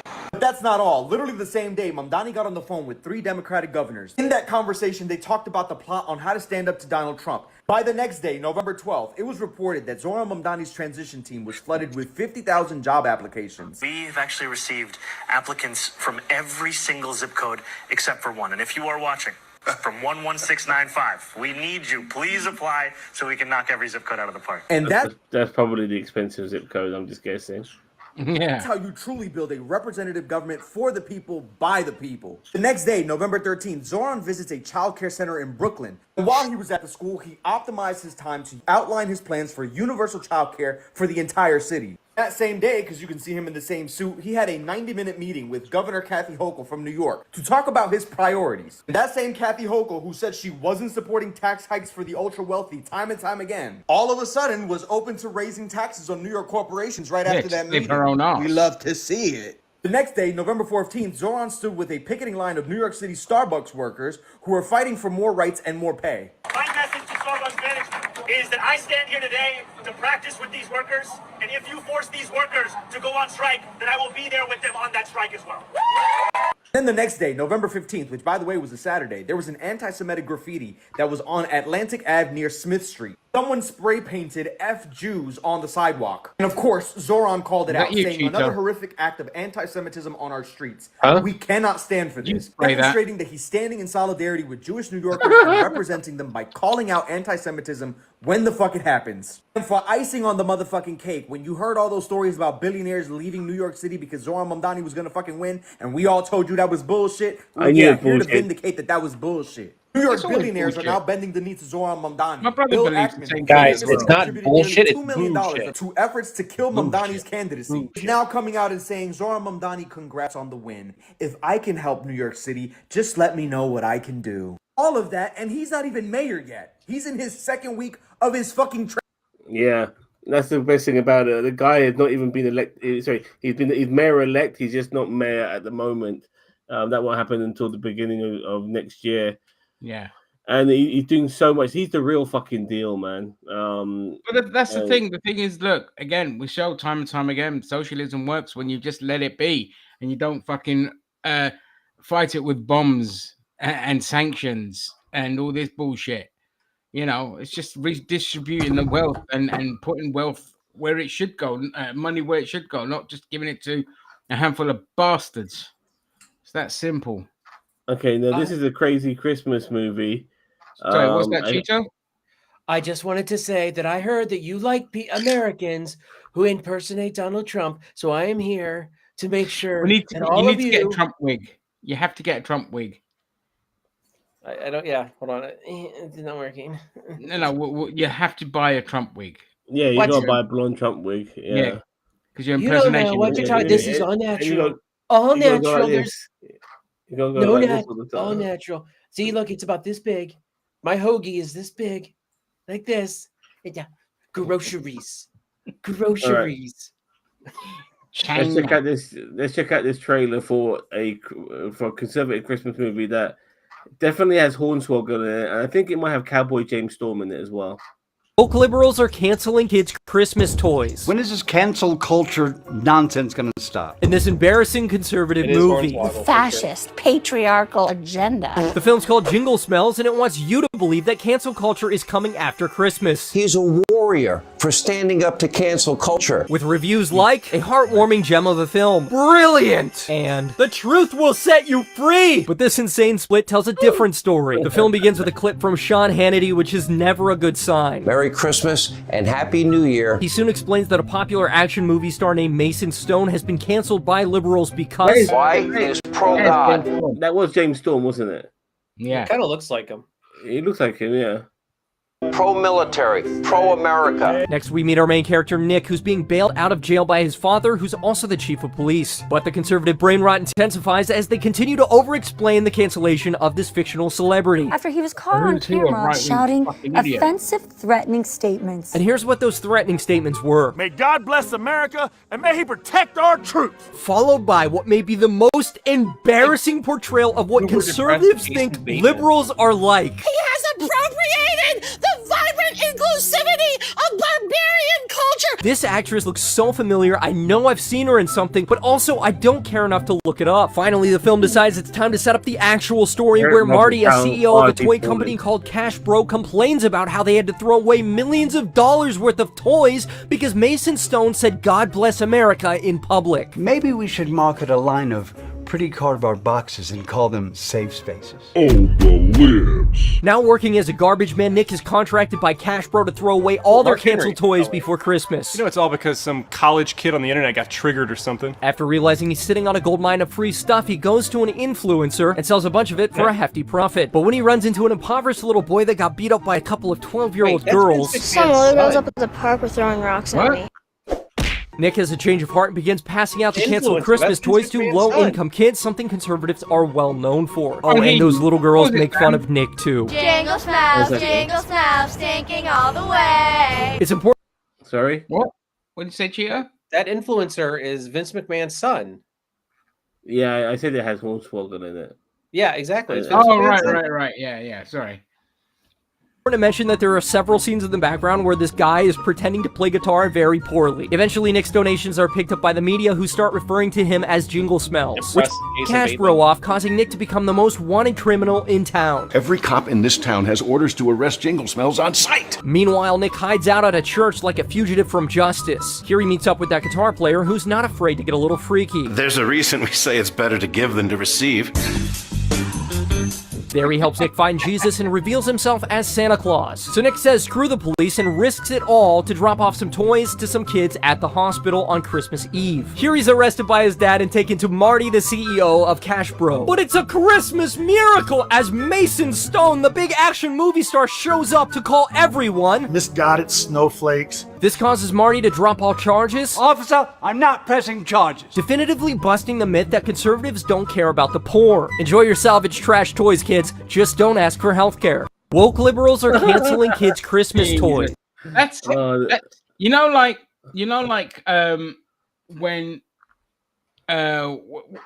like this is the conservative version of like Nightmare on Elm Street, like this complete made up bullshit in their mind. It's like it's what they think is actually happening when you say like Merry Christmas to the world. But it's just not. It's just their fucking wild fantasy because they're such idiots. I was about to say, I was so confused as to who was the good guy and who was the bad guy in that one. Like, yeah. You can tell it's a right-wing cast because it's like they all seem bad. Yeah, they just even James Storm seems bad. Desperate for work. Eric Roberts in that. You know what I mean? All is forgiven. Fucking oh god, Hercules. What was his name? Eric Sorbo. Kevin Sorbo, yeah. All is forgiven, Kevin Sorbo. Now I saw Eric Roberts in that. Honestly, Julia Roberts, his sister, would be really mad at him right now to being that piece of shit. Well, anyway, she's just a fucking horrible person as well. Who is? Oh, I know. Julia Roberts, complete bitch. Oh. Anyway, let's check this out. For some reason, I put this on the list. For some reason. On the list and down on Bubba. He made a grinder match with a Democratic lover. He's found his great big beautiful bill. He's down on his knees enjoying the thrill, blowing his great big beautiful bill and doing his dance. Just release the list like he released on Bubba. We can no longer keep this passion undercover. He's found his great big beautiful bill. He's down on his knees enjoying the thrill, blowing his great big beautiful bill and doing his dance.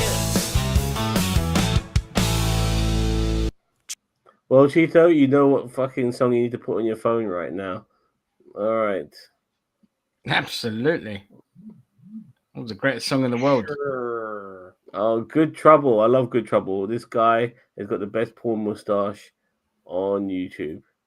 What if instead of taxing the rich, we actually decided to tax the poor more? If we had a system where the more money you made, the less taxes you paid, and the less money you made, the more taxes you paid, maybe this would incentivize everyone that's not making any money to actually focus and get their act together and go become productive and contribute more to society. Good idea, dude. Although I wonder if you from 3 days ago can explain to the class why this is such a bad plan. I think it's absolutely crazy that the average person doesn't understand that hard work does not equal success at all.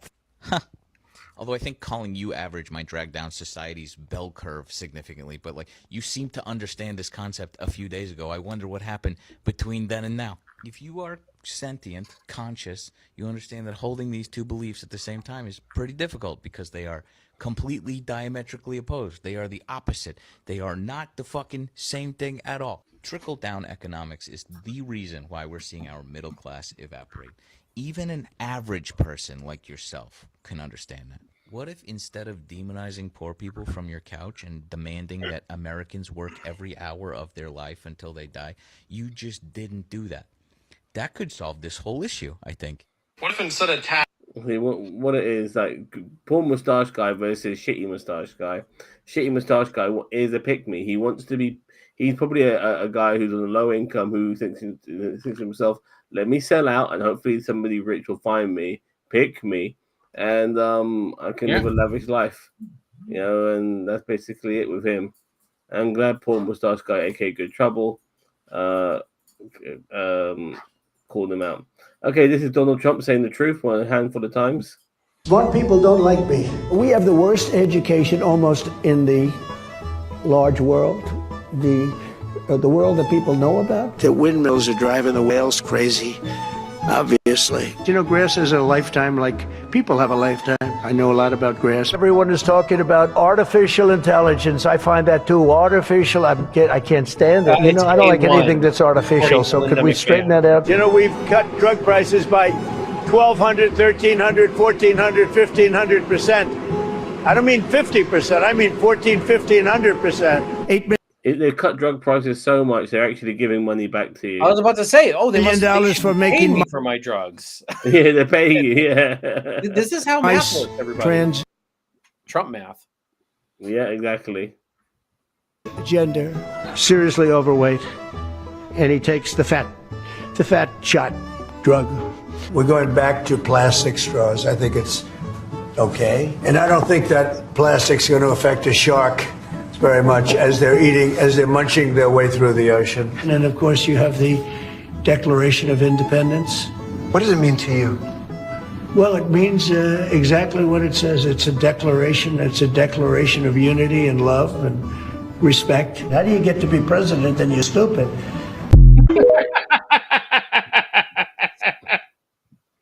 Yeah, well, how do you? Oh, here's our favorite pick me, Vivek Ramaswamy. There's probably no one in politics I pity more than Vivek Ramaswamy. See, when billionaires enter politics, it tends to be for a very specific reason. That reason doesn't tend to be power, because if you're a billionaire, you can lobby, you can go through corporate interests. It doesn't tend to be for influence, because you can buy a media company if you're Jeff Bezos of the Washington Post. It tends to be for a deeper and more philosophical reason, and that's acceptance, it's relevance. And the reason that tends to be more sinister than just power alone is because power is a one-way street.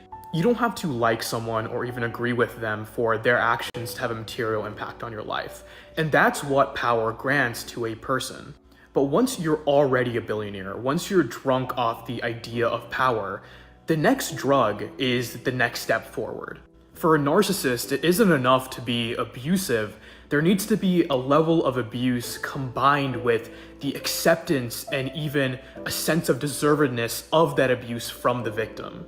I'm not saying Vivek Ramaswamy is a narcissist, but the logic maps nonetheless. The reason I find Vivek's story so funny is because when he entered politics, he felt as though his ability to be a contrarian on the RNC stage was his ticket to that. It was his ticket to the Trump-like cult following, and it was fundamentally a ticket to the one thing that his educational pedigree and his wealth in life couldn't get him, which is people's acceptance of who he was and his ideas. The fatal flaw in Vivek's plan is that he conflated rhetoric with outcomes. By joining the party that was anti-identity politics, that was pro-free speech, that was pro-freedom of religion, he sincerely thought that they would be pro-his religion, pro-his free speech, pro-his identity, or at the very least agnostic to it.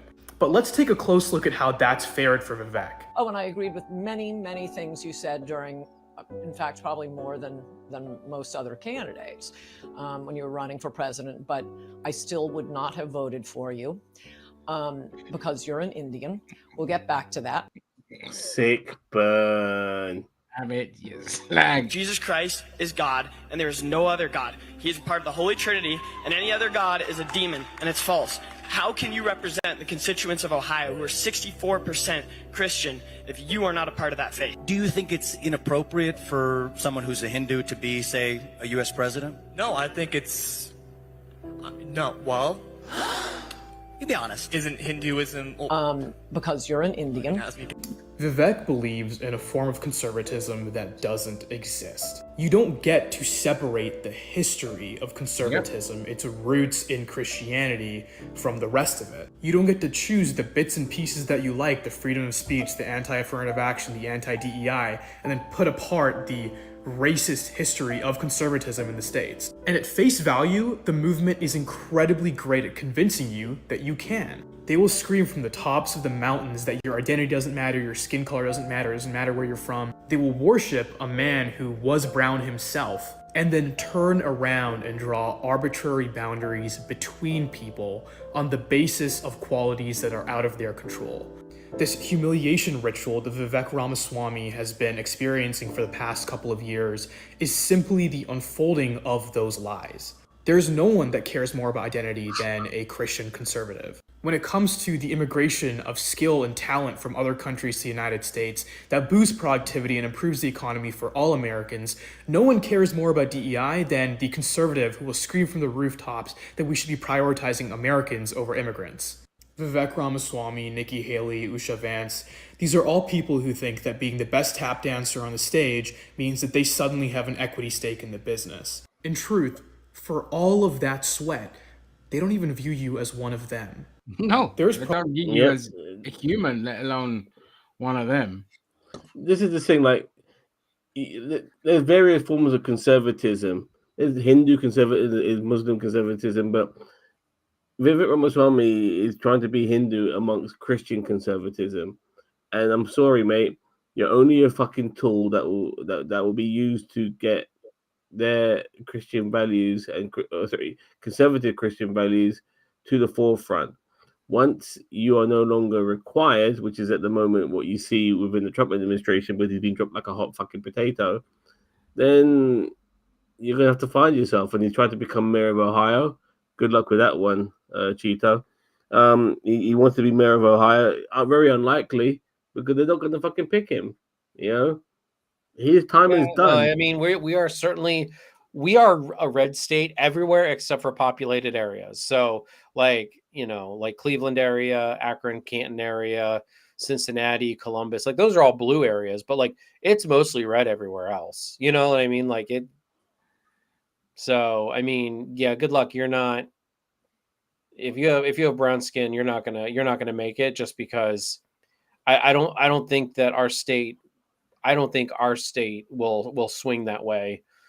I don't think there's enough support in the outlier areas that are all red. Yeah. I mean, I'm sure if we just did votes for like, hey, total votes, but because I mean, the populated areas would definitely vote for someone like that, but no, it's too. Nobody should be voting for Vivek Ramaswamy. The guy wants to fucking make children like permanently in fucking school and make them have like 8-9 hours in school, and that's his idea of dealing with childcare, keeping them in school longer. By the way, this is a quick one regarding football. It must be important, but I put it on the list. This picture right here is grim. This picture, whilst it might not look like it, is the perfect demonstration of how footballing bodies could not care less about fans. In this case, La Liga. And also how they couldn't care less about their own players. So earlier today, all of the captains of La Liga teams met and made a decision that this weekend they will protest the game between Villarreal and Barcelona being played in Miami. And to protest, at the start of every game, for 20 to 30 seconds, they would effectively not start the match after the whistle goes. And so tonight, in the game between Espanyol and Real Oviedo, that's exactly what they did. As you can see, the game had started, the clock was running, this was 8 seconds in when a fan took the picture, they were still stood there waiting to kick off. And so what did La Liga do? They pulled the broadcast.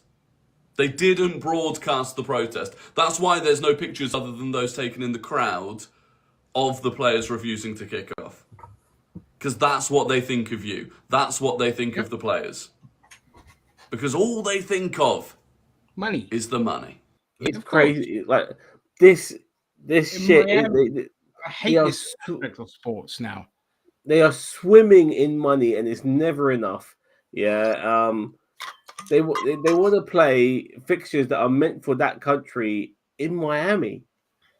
Like, no, the people from Miami goes to fucking Spain to watch that game. If you want to watch that game, not Spain goes to fucking Miami. This is not how it works. Yeah, it's like NFL players that come over here to fucking play matches. It's like, what the fuck? It's I speak to American people all the time about this. It's like the New England Patriots, they come here all the fucking time. And then, I'm thinking to myself, like, you only have like 8, 9, 10 home games a season. And one of them is going to be used in England, in old England. Like, what the fuck? It's ridiculous. Like, old England, good one. This is so stupid. This is really stupid. Like, this should not be happening, man. Like, and it's also like this game, Celta Vigo is playing Barcelona. Having it in a neutral ground is not a home fixture for Celta Vigo. If anything, it makes it easier for Barcelona to possibly beat them. Yeah, they'll have more support out there. Yeah. Yeah. You know what I mean? The thing is, the players, the best way they can protest is just not go. What they're going to do? Sack the lot of them? Fine them? Doesn't matter if they fine them. They can't fucking force you to go. And if they force you to go, there's plenty of other clubs out there that a lot of these players can go to. So it's disgusting. Now, football should never be allowed to go the way they want it to go, which is they don't give a shit about, it being a local thing for locals, homegrown thing. They want it international because they want that international money. They don't give a shit about the fans. They don't care. They're like, oh, this group of morons are going to, we can milk them for money. We'll take the fucking game to them. That's the whole point. That's the whole point of like the Champions League and obviously now the World Club Cup and all of these sort of things. Those are your international tournaments, and that's as good as it's going to get. And even then, it's not going to fucking be played always in. It's not going to be played in Miami. This is America once again trying to dominate European sports, and it's fucking ridiculous. Yep. Okay, I got this one for a reason. That's what happens. I love a racist plot twist, and this guy, James Goddard, is churning out the plot twists on Twitter. Check this out. He advocates for remigration. He says that it will restore European cities back to their former glory. And he says that flying the flag of a foreign nation in the UK should be a criminal offence. So this is a guy who loves his country. He's passionate about his country. He will do anything to protect his country from immigrants. Except for one thing. There's one thing he won't do for his country. He mocks this British Muslim for saying that he's British. James says, it's not your country, the absolute cheek of it. Britain belongs to the natives, not the imported occupiers. But remember, there's one thing that James won't do for his country. One thing. You'll never guess what it is. You'll never guess what it is. The one thing James Goddard won't do for his country? He won't fucking live there. Because he lives in Thailand. It's completely different. I'm respectful of my hosts. I'm not trying to force my beliefs or religion on the Thai people. And anyway, he doesn't even live in Thailand. Look, he says, I don't live in Thailand. I'm a temporary guest here. I love how you always throw that in. Where the fuck do you live, mate? If your body is in Thailand and you're alive, where do you live? James says that flying the Pakistani flag in Britain should be illegal. It should be a criminal offence. He wants remigration now because all those immigrants, they're all criminals. They come over here, they harass our women. He's furious about it. But why do you think James... You probably worked out where this is going. Why do you think James is in Thailand? This dude has an entire page on The Independent devoted to his crimes. He was harassing Anna Soubry, harassing women. He's been in court again and again. Now he's gone to live in Thailand because he's tired of the British legal system pursuing him because he can't obey British laws. So he's gone off to be an immigrant in another country and continue to whine about migration in Britain. I promise you, on a serious note, the call is always coming from inside the house with racists. It's always about projection. It's always about getting rid of an uncomfortable feeling they have in themselves about their own inadequacy, about the fact that they are the ones raping and abusing women, about the fact that they are the ones who don't have jobs, about the fact that they are the ones who are committing crimes. Always projection. Remember that when you're talking to a racist, do a little bit of digging and you'll find there is always that nub of projection. Thanks for entertaining me today. Yeah, well, I'm gonna end it on that one, but it's gone 12 o'clock now. I got a few more, but I think that's a good spot to end. But once again, it just goes to show that, and this is why, Cheeto, you don't want to be classifying yourself as a centrist. You want to be a million miles away from the right. And as long as I've known you, Cheeto, you're a fucking lefty, whether you fucking like it or not. Yeah, you are. And so you're a comrade. Thus be done, you motherfucker. And so because look at these motherfuckers. In America, Russia, fuck you. That's a good accent, but all the time these motherfuckers, they are constantly throwing shit at people when really they need to have a mirror turned on themselves because they tend to have a lot of fucking skeletons in their closet over the same shit that they're fucking pissed off with everyone else for allegedly being or doing. And so these guys are they're the biggest. They're the biggest pedos. They're the biggest rapists. They're the biggest sexual assaulters. They're the biggest con men, wife beaters, con men, grifters. Yeah. They're the ones that cause more problems in foreign countries than anyone else. They're the worst. They're the worst of the worst, and they blame others because they're completely detached from reality, and they can never even see what they're doing as bad. But they see other people doing the same thing they do, and they think that's bad. It's like, but you're doing that. It's like, yeah, but it's different when we do it.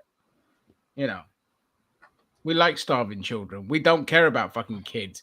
But you women shouldn't have abortions because it protects our kids. What the fuck are you on about? Unless it's my mistress. They're the ones that have had 20 abortions. You know what I mean? Yeah. Oh, my mistress has had it. I'm allowed to have a mistress because I'm rich, powerful, and famous. So it's ridiculous. All right. That is my tickety-tockety. More to come. It's Zom's TikTok treasure!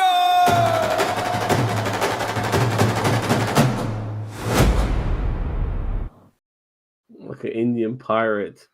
I prefer the old one, I'll be honest with you. But okay, I just update pictures on it. No, but keep coming up with some new ones. Yeah, I'll come up with some new ones. That it literally just took no time to create, so it's not like effort. But yeah, Gio, you got anything? Games, TV, news, anything? No. Black Friday was abysmal. I've actually been off the past 2 weeks, and me and my girlfriend decided to go out and. Oh, you have a girlfriend? Oh yeah, you didn't hear? No, I didn't know. I've been so busy with everything. I'm not as active as I want to be. I post things and I do a post and run on like social medias. So No, I heard about the girlfriend, but I told him, you know what, settle things and with her and like really cement it with her before you even introduce her to us, because the moment she gets to know us, she'll probably want to break up with you. So that's why I keep her as far away from nerd. Well, you don't want to introduce her to me, because then that's it. It's game over for you, mate. I know, right? She's gonna fall in love with you, and just like I do, and then we're just gonna live in an open relationship, for both of us. Danny Seagren passed away. And by the way, Bubba was the name of the horse. If Trump brought that horse, that'd be amazing. Who's Danny Seagren? The original Spider-Man. Yeah, the original Spider-Man actor from the 1970s, I believe. He spun his last web. Oh, I love those films. They always have a special place in my heart. My biggest memory from that is when there used to be like a video rental place on the high street. And as we're coming back, me and my dad in the middle of the road, car doesn't almost hits us, doesn't bother to stop, even though he was miles away. And the guy gets out, big fucking lumbering guy. And my dad made him his bitch. And I remember it because I was holding that Spider-Man film. But the way my dad fucking went at that guy, he shit his britches and he jumped back in his car. Because my dad, you didn't fuck with him. He was only 5'7", but he was a beast. Ex-military guy and all that kind of shit as well. But that's why my first memory of those Spider-Man films. But also, do you know who else died? The legend Jimmy Cliff.